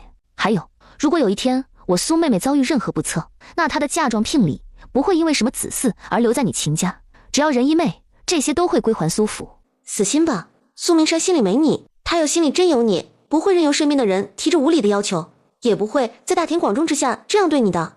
不会的，娘，我了解明山，他不是这种人，他就是生我的气了。娘，你和他保证，不会给我塞别的女人，往后等我娶她进门后，也会好好待她，犹如亲生女儿。另外，我们肯定有个子嗣跟她姓，好不好？江人，给我拖回车上去！你品行自私，家风不好，还像一个没断奶的娃，就这样，有什么资格对山妹说喜欢说爱？苏伯父，你让人去弄个火盆过来，让山妹夸一夸。这大过年的，将空闲浪费在这种人身上，真是晦气。而精神恍惚被塞到马车的秦牧阳，硬生生气吐了一口血。牧阳，快去仁心堂！此时，钱通判还离开自家府邸，前来找郑知府。表兄，你确定这位真的是孟鹏？还有这个是护国将军府的嫡长孙？对，就是他们俩。不过奇怪，为什么大过年的不在京过年，非得跑这儿来？表兄可知道近段时日很火爆的那青云录？石建之写的。今年他所做的画本与以往大有不同，怎么，这两者有何关系？据我这边得来的消息，石建之原名谢彦之，乃流云县人。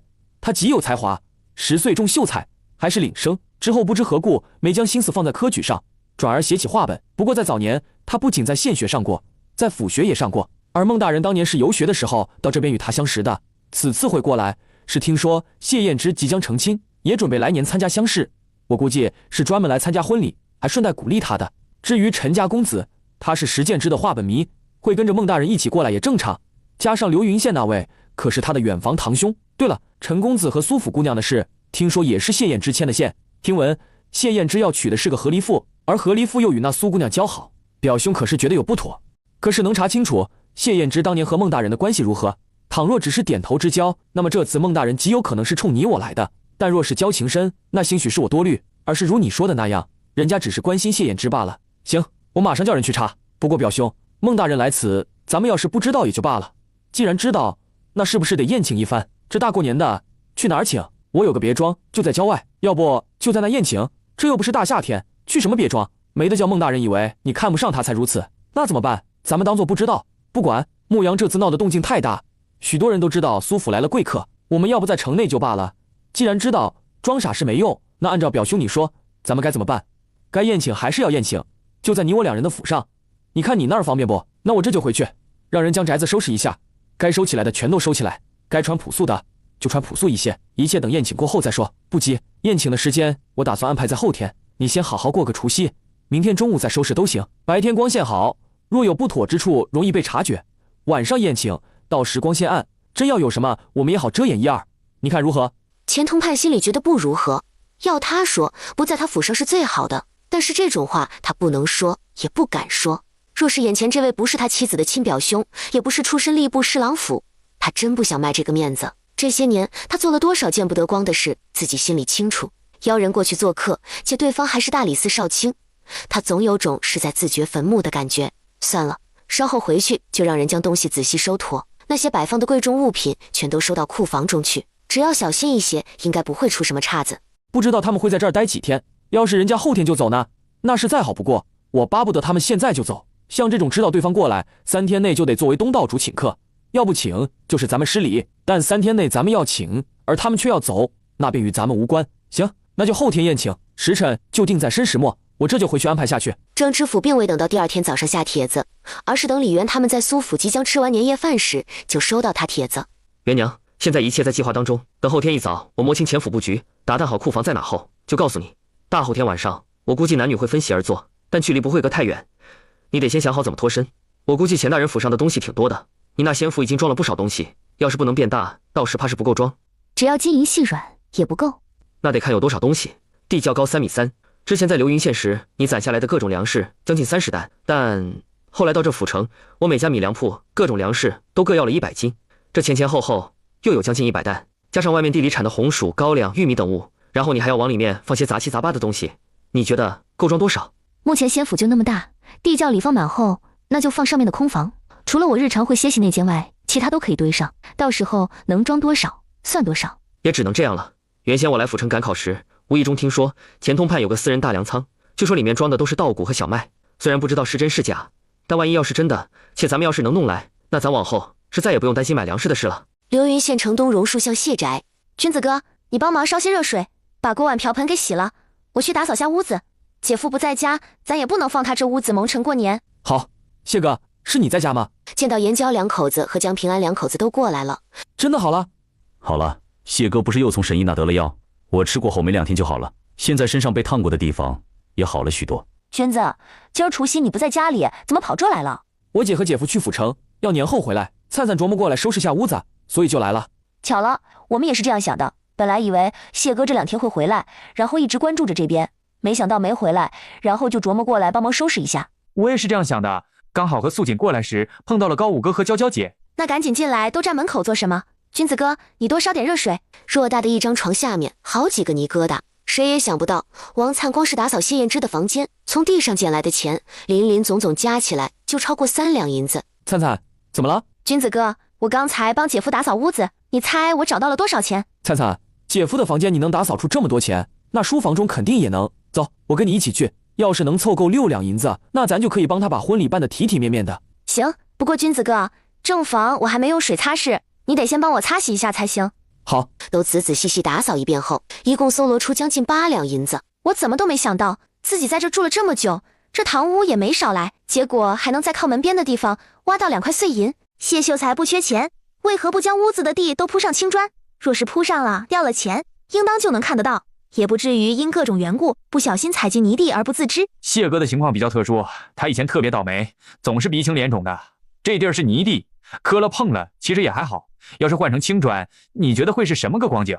嫂子，我和灿灿住在村里，采买什么的不大方便。你看，你能帮忙吗？我也不清楚谢哥到时候要宴请多少桌，我估计除了咱们，还有他曾经在县里的同窗，衙门那边也有不少与他相熟的，外加曹哥那儿应该也要请。保守的话，先置办10桌。谢哥没有亲眷，咱们就按12桌的标准来办。若是到时候吃不完，这天冷也能多留几天的。回头我找袁娘姐以前合作的王屠户订1头猪，再找人问问看，哪个厨子手艺好，先去定下来。娇娇姐，我瞧你婶娘做事挺靠谱的，要不到时候让她过来帮个忙？咱们虽然都成亲了，但是情况特殊，都还未办这些，对此也不是很了解。有个长辈帮忙张罗的话，会好很多。她也是嫁到江家才知道，自己当初说让小姐嫁这个那个有多可笑。看似为小姐好，实则不然。尤其是那个秦少爷，他根本就不是小姐的良人。虽说小姐喜欢他，他也是喜欢小姐的，但他从来不知道小姐要的是什么。她才嫁进来，但家里的一切都是他说了算。可以说，现在是他在当家做主，而这权利便是平安赋予他的。娇娇姐，你看林婶子方便吗？要不方便，那我回去问问大伯娘。没事先说，怕是不太方便。我婶娘过年期间比较忙，要回娘家，还要招待亲家什么的，加上我弟妹又怀有身孕，所以……既然这样，那我明天回去和奶他们商量一下，看看家里或者族里哪个长辈方便，倒是帮忙张罗一下。到时候可能还要娇娇姐你帮忙。娇娇姐，你不会也打算要孩子吧？高五哥的身子不大妥当，之前吃了挺久的药，那药也伤身。沈大夫说最好隔1年再要孩子。就听严娇问他和素锦是不是准备要孩子。没有，我离府之前，小姐和我说，我年纪不大，近2年最好别要孩子，否则对母体有碍。袁娘姐也是这样跟我说的，让我18、9以后再说。现在君子哥要读书，我们也暂时不打算要孩子。你们既然都决定不要孩子，那是怎么避开的？济世堂沈大夫那有药丸卖，是咱们男的吃的。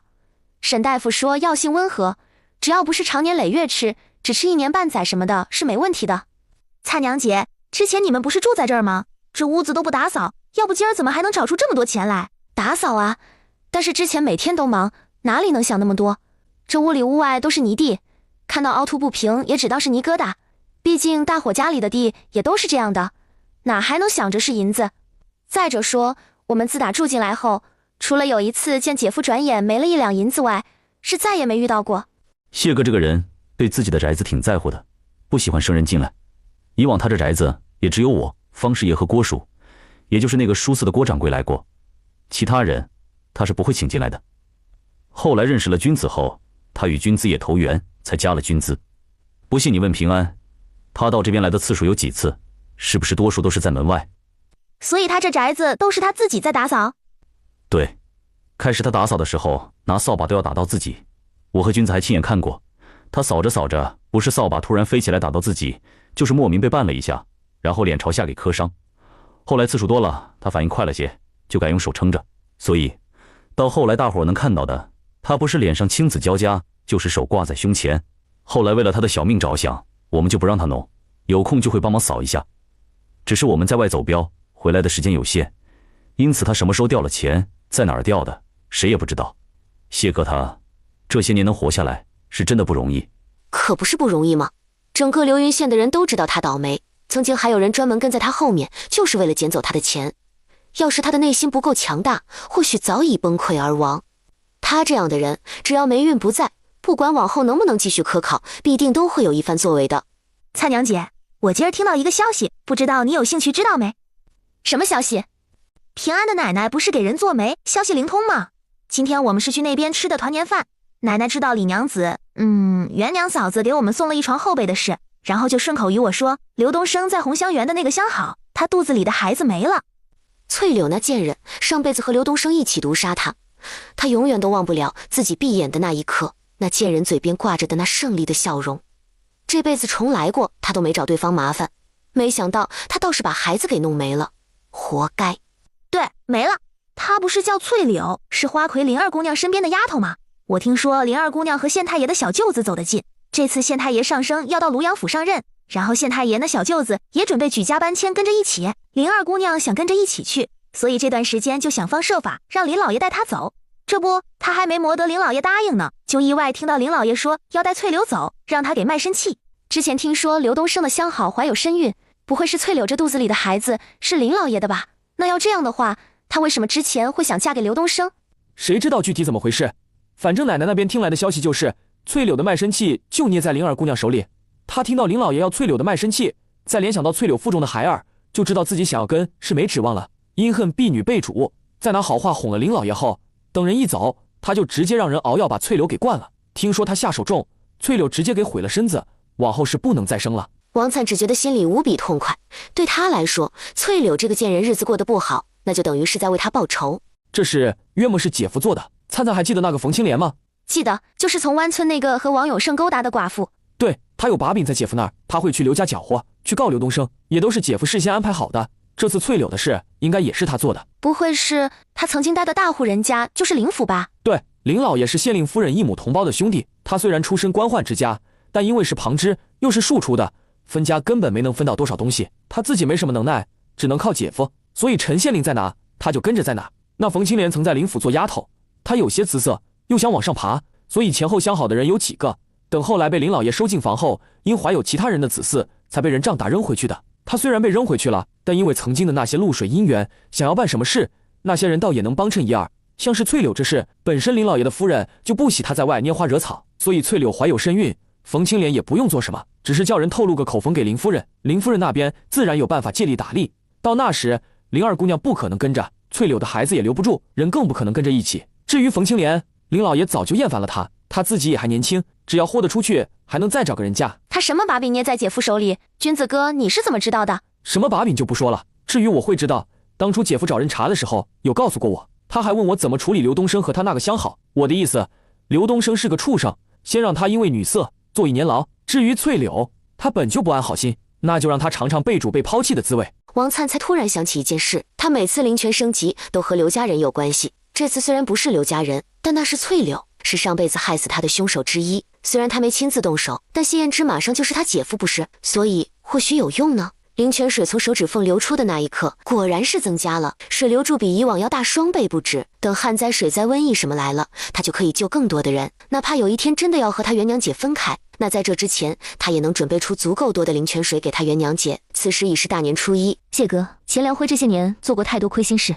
这次他敢在府上宴请，我觉得他可能会让那个能人对你们出手。他只管叫那个所谓的能人来，也好叫我看看是什么样的厉害人物，才会叫人都忘了自己的过往，还能给编造一个新身份。元娘，这事你别担心，是绝对不会发生在我们身上的。我有看过记载，只要心智坚定的人，是不会被轻易抹去记忆的。子冉兄是大理寺的，他这些年经手过多少案件，什么样的事没见过？要是能被轻易影响，那这官他也是做到头了。至于陈公子，他可是将军府出身，作为下一任的继承人培养，日后云国若是有需要，还会上战场那种，又怎么可能会被轻易影响？真要那样，那敌国派个细作过来，什么都能解决了，又何须打仗？我从10来岁就开始倒霉了，且越来越严重。要不是我心智坚定，也心态好，元娘你还能看到我站在这吗？很快他似有所感，愣了一下后，带着人进了空间。元娘，你是打算今晚住在仙府里？这还是他头一次要在仙府休息，他有些激动，怎么办？那今夜是和元娘一个房间，还是各睡各的？他要先洗漱吗？若是不洗漱，似乎不大好。万一元娘有意与他亲近，但又嫌弃他臭怎么办？可要洗漱的话，他都未带换洗的衣物进来，这时候要开口叫元娘让自己出去拿换洗衣服，是不是有些煞风景？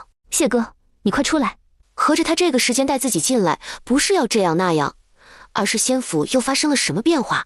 谢燕之失落固然失落，但是很快他就打起精神往外走去。仙府能发生变化，或许是因为元娘的修炼又进了一步，所以能够更多一些的控制仙府。现在外头能叫他惊喜的，莫不是装粮食的问题？就见原先属于李家的2块地变大了很多，怎么像几个粮仓拼凑起来的超大粮仓？谢哥，你过来看。元娘，这里能储存大几千上万是吧？应该可以，咱们先试试把地窖的东西搬过来，看看能占用多少。李渊心随意动，地窖里的东西全都出现在粮仓中。这是谢燕之见李渊在仙府中施展仙术，他家这个仙子媳妇，他可得好好伺候才行。现在他的仙术应该恢复的比以前的好。他要是没眼力劲儿惹怒了他，到时候直接飞回天上，那可如何是好？到时他真的是叫天天不应，叫地地不灵，想上天都不知道该怎么做那种。这里够大，地窖里的东西也不过是占了小小一角。要是钱通判真的有私人大粮仓，那咱们把东西全都搬进来。只是如此一来，动静应该会很大。咱们到时候走肯定是可以走，只是回去路上怕是不好再救济灾民。不一定，要是真的像谢哥你说的，他那粮仓里都是稻谷和麦子，那等于是大米和白面。咱们不是囤了不少的高粱、粟米、碎米、地瓜米和玉米杂面什么的，加上这地里产的红薯之类的，可都是和他的粮仓丢失没半点关系。咱们该给还是给。谢哥，咱们在这耽搁的时间长，等回去一路上还得耽搁，那亲事怎么办？咱们不宴请别人？不，该宴请的肯定要宴请。我和郭掌柜说过了，他初二，也就是明天一早就往回走，到时候喜轿、喜娘、吹唢呐的迎亲队什么的，他都会选最好的。还有宴席几桌，什么菜色，请什么人掌勺帮忙之类的，他都会替我安排妥当。说来，他与我无半点血缘关系，但我也算是他看着长大的。这亲事，他就当是我的长辈，在替我张罗。在下定之前，我便与子平兄商讨过，请多少人，也让他替我代笔写喜帖。我粗略算过，左邻右舍加上衙门那些人，现学的同窗，以及曾经吃过多年的饭馆、去过的医馆、成衣铺的掌柜、大夫等等，这些加起来约莫要20桌。毕竟左邻右舍的话，可是全家一起请，咱们家肯定是放不了那么多桌。到时候要是不下雨，那就摆在胡同里；若是下雨，那就摆到左邻右舍的院子去。回头多买点油布挡住就行。我原先想着要怎么大量囤油布不会引起怀疑，后来就觉得成亲怕下雨是个好理由。要是没下雨，众人只当我人傻钱多，也想太多。如此，日后像你所说的雨水灾害真的来了，我们有油布也就不用慌。所以元娘，我回县城帮你们办录影的时候，就和县城卖油布的东家订了不少货，约好是年初9送到家里。怕他不愿意，我还特意给了7成定金。那初9咱们能到家吗？到时来得及不？不出意外的话，我们初4就可以走，一路上耽搁点时间，初9应该能到，最迟初10也会到。还有婚礼的事，咱们不用操心，只要交给郭掌柜就好。郭叔他县城人脉广，办事能力强，可能别人安排这些事要费多少心思，多少功夫，兴许他2天就能搞定。谢哥，咱们出去吧。既然有了大粮仓，那就不用担心了。不管钱府有多少东西，我应该都能搬得完。我等你的好消息，然后你再等我的好消息。临要出空间时，他突然脑子一热，就见他迅速低头，在那光洁白皙的额头上落下一吻。走吧。谢哥，你的脸红到脖子了，尤其是耳根，红得像要滴血。他家谢哥真的好纯情，不过是亲下额头就害羞成这样，也不知道回头成亲洞房又该如何。早上有些匆忙，就随意做了点。孟大哥、陈公子，你们就先将就着吃。谢哥，今天初1，我得带采薇去给他师傅拜年，我也得带孩子们给亲姨拜年，所以这里你帮忙收拾一下。行，你只管放心去，中午回不来也不要紧，陈信会做饭，家里不是还有馒头和饺子，大不了到时候把那个热一下，我再熬点粥凑合一顿也没问题。弟妹只管放心去，陈信手艺还可以，中午让他做就行。走，去苏府拜年去。少安，你家大姑娘这脸是刻意掩饰过？没有吧？姑父，你会不会看走眼了？人家一个小姑娘，为何要在脸上做掩饰？我们这钱通派有个爱好，每隔几年就要往京城送美人。弟妹模样长得好，原先我还想为何孩子长得确实一般，后来还道或许是像他生身父亲。之前在苏府时，我见了也没看出什么来，也就方才坐一起吃饭才看清楚是怎么回事。今天和昨天这手法是2个人。姑娘年纪小，若是容貌出众，母亲没本事护住，懂得遮掩一二是最好不过。只是这不是长久之计。少安，你若是愿意护着，那自然是最好。你虽功名不高，但好歹有我们这些人在。不过纵然我们都愿意被你靠，可靠别人终究不是一回事，还得自身站得高才行。所以若是今年乡试过后，你榜上有名，会继续参加会试的，对吧？我的抱负你们不是一直都知道，不考上去，我又怎么有资格为人父母官？吃吧，赶紧将饭吃完，我还有事要出去办。你们这今天先养精蓄锐，明天晚上还有一场硬仗要打。子冉兄，听说钱通判身边有能人，只要跟他在一起，容易被他所蛊惑。据说他能力很强，能让人忘却一切记忆，还能重新给编造一个。这卜术是不是比青天监的卜官还强？少安可是知道那人叫何名字？还不知，晚些我出去找人查一查。少安有事只管去忙，这里我和浩小子都可以做。你去吧，早些查清楚，我们也好做准备。等的就是你们这句话。行，那你们收拾，我先出去了。孟鹏和陈浩为何有种被骗干活的感觉？谢哥，你这是要出去？对，你等我的好消息。谢哥，你会骑马？那么倒霉的人居然会骑马，他以前没少从马上摔下来吧？眼睛会，脑子会，但这却是第一次骑。我早已在脑海中练习过无次数，所以应该不会有问题。咋那么不靠谱的感觉？谢哥，要不咱们坐一辆马车？你要去哪儿？先让李老伯送你去，我和孩子们不着急。不用，我迟早得学会骑马。现在既然能上来，那就慢慢练着就行。子冉兄这匹马温顺，不会出岔子。你们先走。说着，他还拉着缰绳，慢慢在马厩这附近转了一圈。李渊看他动作有些生疏，但挺小心的，也有没拿自己的小命开玩笑，这才决定不管他。韩奶奶过年好，采薇给您拜年了，祝您新年大吉大利，心想事成。韩奶奶，莎莎给您拜年，大吉大利。姨母，李渊给您拜年，祝您新的一年事事如意，心想事成。姨母，大过年的可不心流泪，哪怕是喜极而泣也不成。你看，两个孩子都瞧着呢。好孩子，这是姨婆给你们的压岁钱，拿好。采薇、青纱，还是喊韩奶奶吧，听着也亲切一些。好。李姐姐，我分明只收一个徒弟，也只喝了1杯徒弟茶，现在却变成了2个。要不等青纱年纪大一些，她还愿意拜我为师的话，将茶给补上。行，到时候看孩子的意思。青姨，我和李姐姐有话要商量，你先带2个孩子去你那儿，或者去我爹娘那也行，还能再拿2个大红枫。青纱离开时，连脚步都是雀跃的。今年是采薇和青纱第一次收到压岁钱，所以2个丫头都很开心。青纱年纪小，对银子还没什么概念，但采薇不一样，以前过年她就特别羡慕有压岁钱的孩子，只是那时候我自己都没钱，又上哪去给他们？你以前脑子都干什么了？那刘家是人能过的日子？你说你有才有貌，自己也会做绣活什么的，哪怕家里情况不好，但你勤快点，等你挑的人也有大把。你怎么眼睛就跟瞎了一样，嫁到那种人家，害了自己不说，也苦了孩子。你说谁还没有个眼瞎的时候，对吧？这不，后来就想开，决定不过了吗？你看我现在不也挺好的？就算再找，那也是在有限的条件里，找最好那一个。也是，谁还没有个眼瞎的时候？李姐姐，昨天齐牧阳吐血了，被送到仁心堂的时候，听说情况不是很好，舍不得。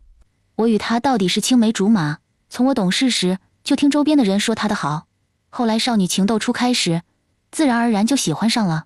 这么多年，哪怕知道不能嫁到他家去，但这感情也不是说不喜欢就能马上不喜欢的。我不喜他的性格，也不喜他后来不为我想，还为难我，但我也不想他真的有什么事。我知道自己与他注定是不可能，不仅仅是因为他性格，还有他们钱家和钱家，还有郑家的关系。凭借这一点，我要真嫁给他，不说苦了自己，往后郑家和钱家出事，秦家肯定也要出事，到那时我苏家也会被牵连的。我现在想，要是对秦家的影响不大，他能考上举人也好。你与他都这样了，还盼着他能考上举人？幼时他对我多有照顾，别说幼时，就是近几年也一样。就像之前他在暴雪期间来找我，这说明他对我的感情是做不得假。李姐姐，我心里很复杂，盼着钱家被连根拔起，但又怕秦家跟着没落。他那么骄傲的一个人，要是到那境地，还不知道会怎样。李姐姐，我昨天临睡之前在琢磨，要不我买个小庄子吧，到时候因为钱家、秦家受牵连的话，只要他没出事，那就把庄子改成他的名字，如此算是我感谢他曾经对我的照顾。苏妹妹，昨儿陈妙妙来找你，是有什么事吗？李姐姐，陈妙妙她来找我求证一些事，还想见见你和我谢姐夫，不知道你什么时候得空。还有，她说不出意外的话，明天陈家还会上演一出好戏，让我等着看戏就行。她不是知道我去过流云县，还听人说过杨家的事吗？就是来和我打听杨家的事，但是我不好说我认识高武，不然她指定能猜到是我故意引她去畅音阁。就算高家乱了，那也只是和秦府有关，跟钱通派有何关系？他和秦老爷是连襟，这连襟出嫁的庶妹夫家有什么？他要是插手的话，这手未免也伸得太长了些。你不了解他这种人，只要有好处，他都能像闻了腥的猫一样，怎么可能不会想着横插一脚？高家多有钱啊，那可是府城1等富商之首。苏妹妹，要不你现在让人去问问看，陈妙妙下午得空不？你应该知道，我和谢哥12就要成亲，因为时间仓促，我们许多东西都未来得及准备，在这府城是耽搁不了多久的。今天来你府上拜年，最迟下午就得回去。回去之前，我会将采薇留下来，等初3再来接他，不出意外，初4一早就得走。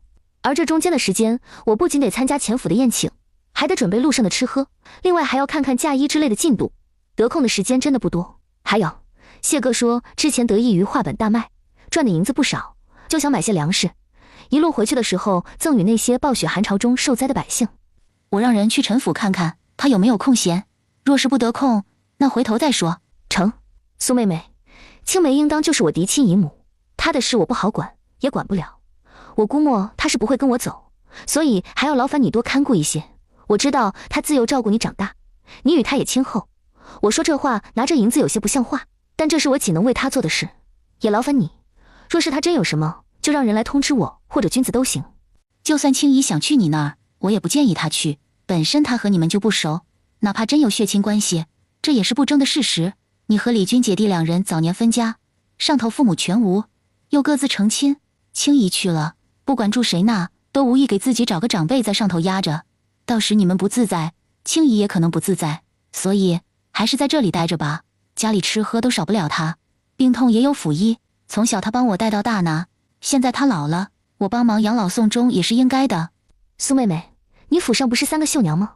我怎么看里头现在有6个人？怕时间赶不及，就多找了几个。解开挂在腰间的钱袋，从中掏出一张10两的银票。苏妹妹，我想将这银票破开，不知道你府上账房那儿是否可以帮我换成10个1两的银锭？你若是为了给绣娘们发红封，那就算了，我请他们之前就先高额付了1半的银子，剩下的等做完给。至于绣娘，也是提前说好的，真要想图个吉利，那就像刚才那样，给个1钱银子就好。你们娘这样穿不好看吗？怎么都不吱声？心里难受。娘，你嫁人后就不只是我和莎莎的娘了。小小年纪别胡思乱想，不管我嫁不嫁人，你们都跟我生活在一起，不管我嫁给谁，你们都是我的孩子，这点是永远都不会改变的。李姐姐，你回去的时候，我和青姨也跟你回去吧。等参加完你的婚礼，我们再回来。至于采薇，就先跟我们住一起，你看可以不？好，我先跟师傅住。孩子可能之前一直没反应过来，等见到这里有人绣嫁衣，然后又看你试穿这个，一下子反应过来，有点绕不过弯。过2天就好了，这几天我和小姐多开导开导她，不碍事的。采薇不喜欢谢伯伯？没有，谢伯伯人很好，对我和妹妹都很好，而且谢伯伯家里没有爷爷奶奶什么的，娘可以当家做主。那既然这样，你觉得好，为什么又别扭？你这样会让娘觉得你不喜欢谢伯伯，让娘别嫁给他。没有，娘，我没有那个意思。我知道谢伯伯好，大家也都说谢伯伯好，而且他对娘你也好，所以如果一定要嫁人，那嫁给谢伯伯是最好的。只是娘，我看你穿成那样，心里难受。为什么会难受？就是觉得娘以后不只是我娘了。我本来就不只是你娘，我还是你舅舅的姐姐，是你大奶奶、三奶奶他们的侄女，还是你太公太婆的孙女，现在还是你韩奶奶的外甥女。当然，再过些天还得加一个身份，是你谢伯伯的媳妇罢了。采薇，你要知道，不管娘的身份有什么变化，但从始至终都是你和青纱的娘。你们是娘生的，娘就算再苦再累，走到哪儿都会带着你们的。所以不要为那些感到迷茫，感到别扭可行。你只要知道，嫁给谢伯伯是多了一个疼娘和疼你们的人就好了。他不是和你们抢娘，而是多一个疼你们的人。娘，我知道了。其实我一直很看好谢伯伯，他是我给娘找的。以前娘你还没和谢伯伯好的时候，我就在他面前夸你，一直夸你，所以谢伯伯才会喜欢上你的。是，都是因为你，娘才能跟你谢伯伯在一起。采薇，你是我们的小红娘，所以小红娘，既然是你牵的线，那不要不开心了可行？毕竟像你说的，人可是你给娘找的呢。娘，人家做红娘媒婆都要收东西，那我有没有？有。你要什么？水云村的赵奶奶每次给人说亲都是收几个鸡蛋，还收几文跑腿钱，那我比赵奶奶年纪小，就少收1半好了。但是我谢伯伯那么好，价格肯定要翻一番。要不娘你看这样行不？你给我10文钱，就当是2天的工钱。那你这跑腿的银子也是要两边拿吗？女方和男方家都要？对，我有听说赵奶奶就是拿2边的，女方和男方都需要她帮忙说和，所以我谢伯伯的银子都在娘你这儿，你应该给我20文。好，娘，刚才我偷偷看过，我韩奶奶给的红封是1两银子，师傅给的是一张和早上孟伯伯他们给的银票一样，还有苏爷爷和苏奶奶也给的是银票，说我和莎莎头1年到他们家，还等于是他们的孙女，所以要多给一点。韩奶奶让我收下，所以钱都在这儿。李家傲的孩子们过年长辈给压岁钱也不过是1文2文，绝不会超过10文钱。他以为苏府的人给个1两都不错了，没想过一出手就是几十两，这要加上苏明山的一个孩子就是整整50两，那他2个孩子岂不是一下子收了人家100两？100两是什么概念呢？寻常时候1斤白面5文钱，1两银子就是能买200斤，这100两可就上万斤。不行，这银子不能收，太多了。这要1钱2钱还行，哪怕是1两他也能接受。采薇，这钱太多了，我们不能收。你和妹妹的银子加起来可以买很多很多的米，多到你一辈子都吃不完的那种。晚些娘把这银子还给你师傅可好？娘，那我把师傅给我的留下吧，其他2个就不要。妹妹的话，她还不是师傅的徒弟，也没必要给那么多，让师傅换成碎银那种。妹妹要是缺钱，我这有。还有，我也不会白收师傅那么多钱的，往后我会好好孝敬他。行，你心里有数就行。一会儿见到你师傅，娘去说，这银子实在太多了，咱不能要。娘，我孟伯伯他们是做官的，现在跟咱们一起住，会不会是我苏爷爷苏奶奶想透过我们拉近和孟伯伯他们的关系，所以才给这么多的呀？这些不是你该想的。走吧，我们回去把这银子给你师傅。苏明山也没想到他爹娘给的压岁钱会这么多。苏妹妹，寻常老百姓给家里的孩子压岁红封也不过是几文钱，哪怕有多，那也就10-20文。像我姨母给孩子1两，那都是极少数的。若不是这是与姨母头一年相见，这搁在往常她给这么多，我也不会让孩子收下的。所以这些你还是收回去吧。若是真要给，那就给个10文8文即可。李姐姐要是觉得多，那我就收回来。只是李姐姐你也说了，那是寻常老百姓给晚辈的数目，我们家在府城虽然算不上数1数2，但也叫得上名号。往常打赏下人都不只是10文，所以1钱银子你可是能接受？那行，等日后你成亲生子，我再包个大的给你还回去。李姐姐可是有事急着回去，要有事的话那就先回去吧。横竖我这与你那边距离也不是很远，到时陈妙妙要是有空，我便带她去你那。也不是什么重要的事，等回去再忙也不迟。对了，苏妹妹，我之前听谢哥和村里的老人们在说来年的事，老一辈的说之前天气异常成这样，这接下来怕也是会不大妥当。你苏家名下可是有庄子什么的，要不今年让人种些耐旱的作物，还有排水的沟渠也得做好。也决定今年上半年就让人将他娘和苏府名下的所有庄子的空地全都种上红薯和玉米、土豆等耐旱作物。他不怕李渊会坑他，他也愿意拿今年地里的产出去赌。要是赌赢了，那对他们苏府大大有利；赌输了，也不过是赔半年或者是1年地里的产量。尤其是他李姐姐说，红薯和土豆都可以做成面食，到时候他们可以合作开作坊。对他来说，到那时谢燕之至少也是个举人，而李渊与他们家合作，等同他们苏家是彻底绑上了谢燕之。这可与他收采薇为徒完全不同。不管气候好不好，对他来说都是稳赚不赔的买卖。苏妹妹，如此，那我先回去了。采薇先留在贵府，等后天晚上我来接她回去。明日陈公子大抵是会来接你。好，那咱们明日见。元娘，你长得和雅儿他们有7分相似，哪怕现在年纪大了些，但看得出来是岁月导致。明日我去你那儿替你化妆容吧，咱们得避免不必要的麻烦。好，那明日就麻烦姨母了。那我明日用过午膳就过去，到时你们去前府，莎莎我带回苏府。好。李渊已经将饭菜都准备好了，而谢燕之依旧没回来。准备和李老汉出门找人时，就见孟鹏跟陈浩从外头回来。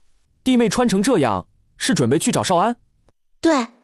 少安午时回用膳时说晚上会晚些回来，让不用等他用膳，怕他在外有不妥，我还让陈星与他一道。如此，那就好。对了，孟大哥和陈公子这是还未用膳吧？我已经做好了，咱们先吃饭。翌日晨光熹微之时，谢哥，你说我是该和你说早上好，还是晚上好？行了，去洗漱一下，我马上去蒸点馒头和饺子，顺便打碗鸡蛋汤过来。你吃完再睡，有什么事等睡醒再说。元娘别担心，我很好，事情也很顺利。子冉兄，你和陈公子先看看，若有不明白之处，等我吃饱醒后再说。好。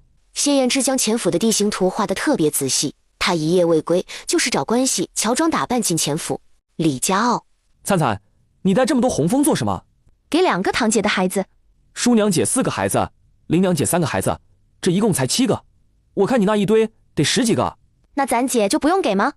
我看2个堂姐人也不错，但和咱姐的关系又不怎样，就想他们可能以前多有误会，这不是想帮忙缓和一下关系。咱姐现在是在府城，但我若是拿出这些红枫，说是姐事先包好，让我帮忙带给的，那就不一样了。昨日你给淼淼和庆伟的红枫都不小，那这身上可还有钱？有，昨天我作为新嫁娘，家里长辈不都给我红枫了？不过昨天我没帮姐给庆伟和淼淼红枫，虽说他们今日都随他们娘回外婆家了，但要是哪天传到2个嫂子耳朵里，觉得咱姐厚此薄彼，是不是不太好？那就一起给包上，到时候都给大伯娘收着。给堂姐的孩子多少，那淼淼他们就多少，咱们一视同仁。也好，君子哥，那我的也给10文钱。不用，咱们自己的每个3文钱就好。2个堂姐知道我不能赚钱，且家中连地都没有，接下来还得靠你养活。其实给2文钱都行，咱这是随大伙儿。这红枫当真是李元给的？没大没小，什么李元啊？那是你姐。对，是元娘姐去府城之前，怕有事耽搁，怕会赶不回来过年，所以事先包好让我帮忙给的。大伯娘，这是姐给淼淼和庆伟的压岁钱，昨天没拿出来，是因为咱们这边的规矩是初2才是回娘家的日子。虽说元娘姐和黎住在家里，但她还是交代我初2一起给。现在他们都不在家，你先帮忙收着。算他有良心，没继续和他们生分，不然等他成亲，他们指定不来。就算回头被他们娘骂死，他们都乐意。这般想着，姐妹俩心里好受了不少。蔡娘，君子接下来要科考，家里往后就靠你，你有什么打算没有？要不这几天咱去打听打听，看看谁家有地要卖。咱庄稼人没地可不行。暂且先不买地，君子哥要读书，肯定没时间下地，光靠我一个人的话也不大现实。之前姐和我说，等过完年我们就继续摆面摊。一旁正琢磨和女儿说让他们婆家今年也种耐旱作物的林氏和马氏，则是趁机提出这事，并且表示这是谢燕之和人一起推算出来的，怕他们不愿意，还刻意说了李元说到时候种出来的红薯他会出钱收。姐妹俩上面都有婆婆，家里的事尤其是地里的事根本就做不了主，加上他们对什么灾害的事半信半疑，所以就表示要回去和公婆商量过后再说。王灿见状再一次表示还是嫁给他君子哥好，上头没有公婆，嫁进来直接就能当家做主，哪怕有亲戚那也是能拉拔他们的那种。像老宅这边有啥事会搭把手，像他元娘姐一心都盼着他们好。彼时的陈家正上演一出大戏。老爷，妾身向天发誓，绝对没有对不起你。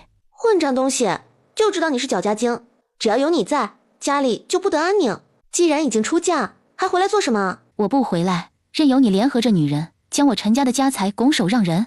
你个心狠手辣的老钱婆，连儿媳妇亲孙子都能毒死，还有什么是做不出来的？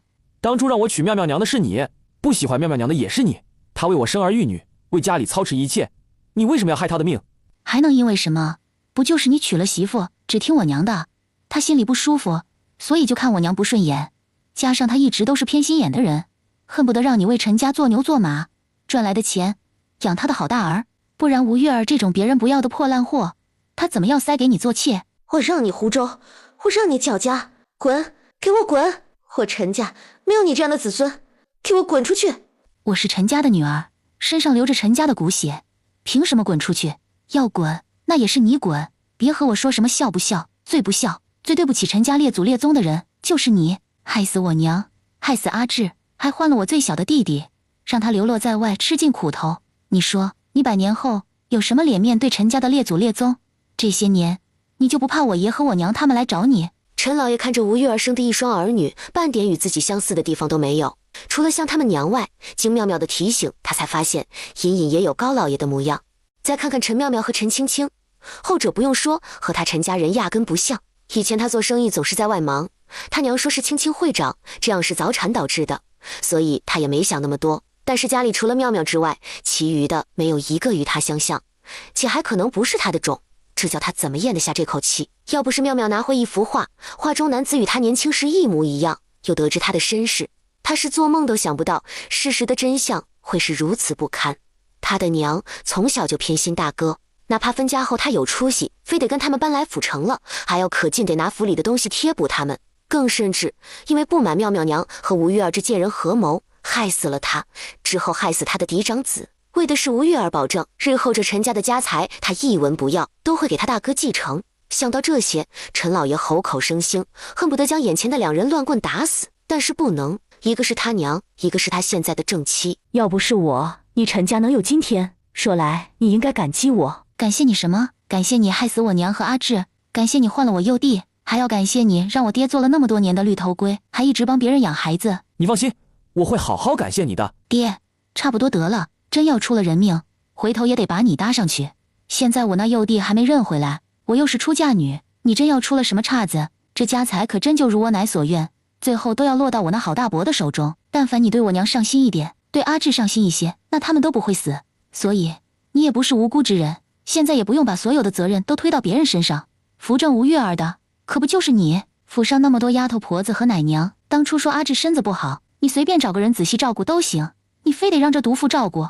说到底，这是他唯一的女儿，且还有出息，现在是官家太太，他还指望等认回儿子后，让他多看着点自家兄弟。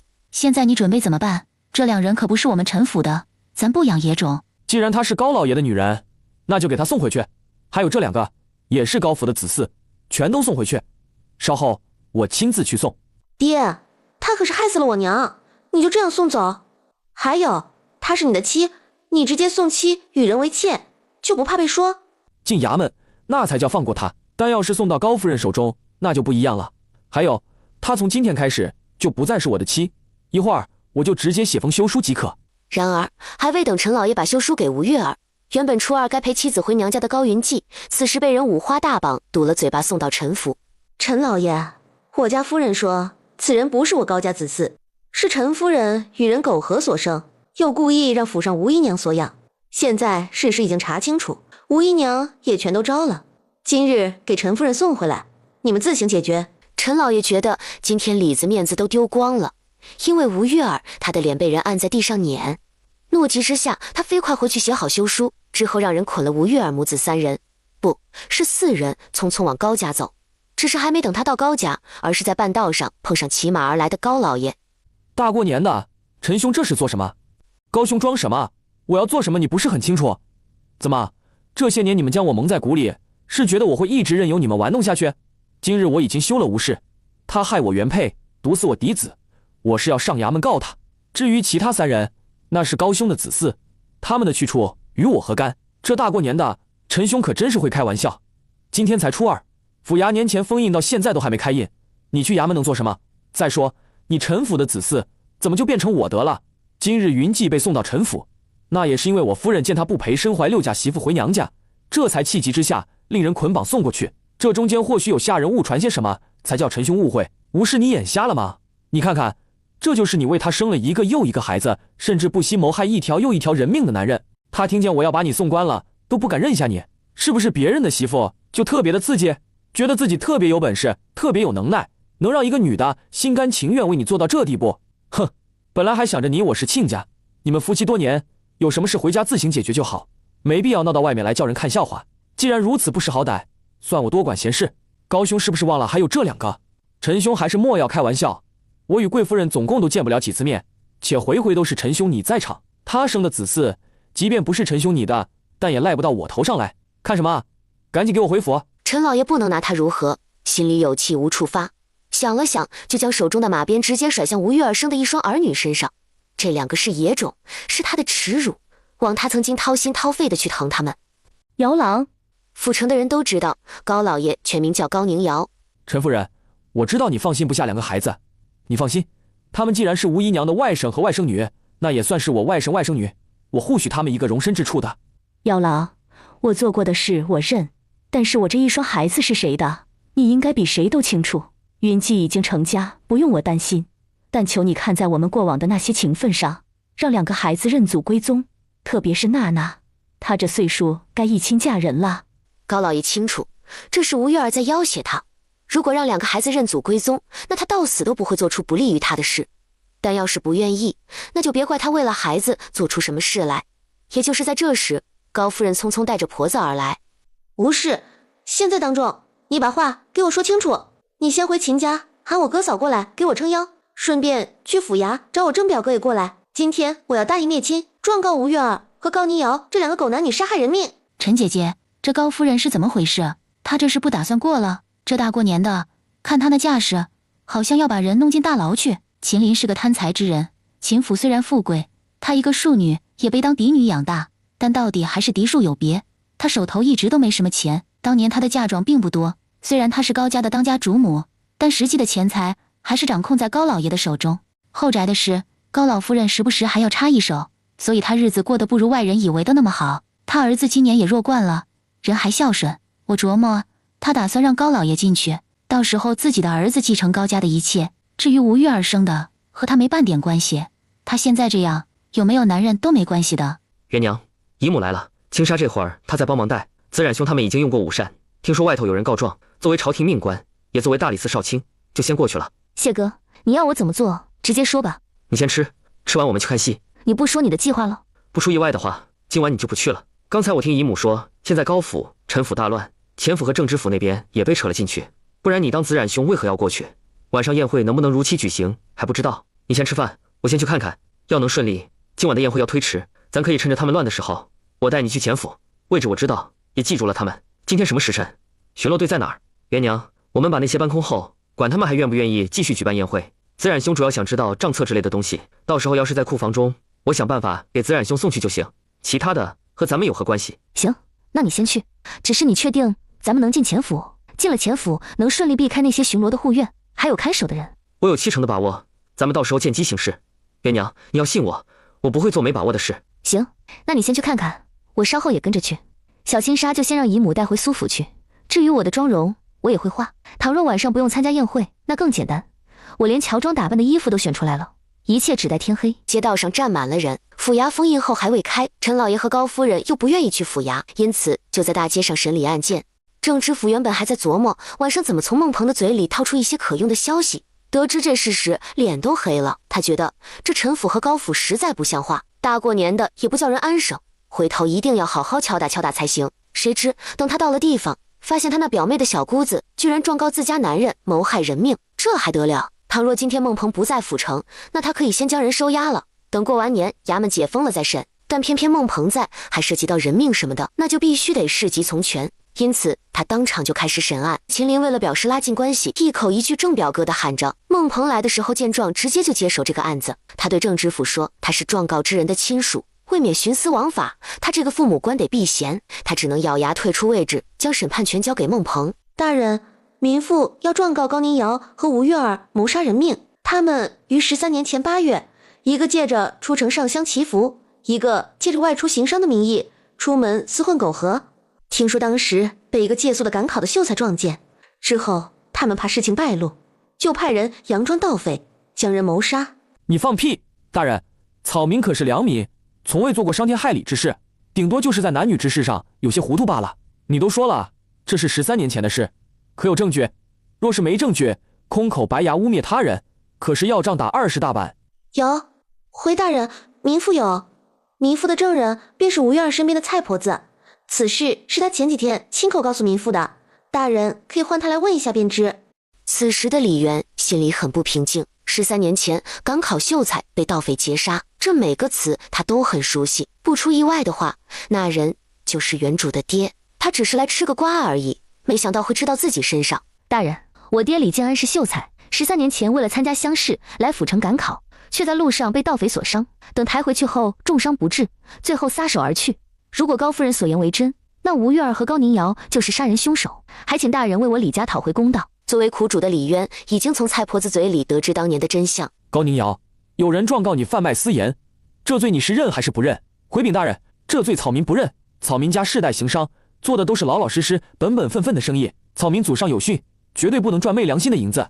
这些年草民也是这么做的，因此这是欲加之罪，是有人故意要陷害草民的，还请大人明察秋毫，为草民做主。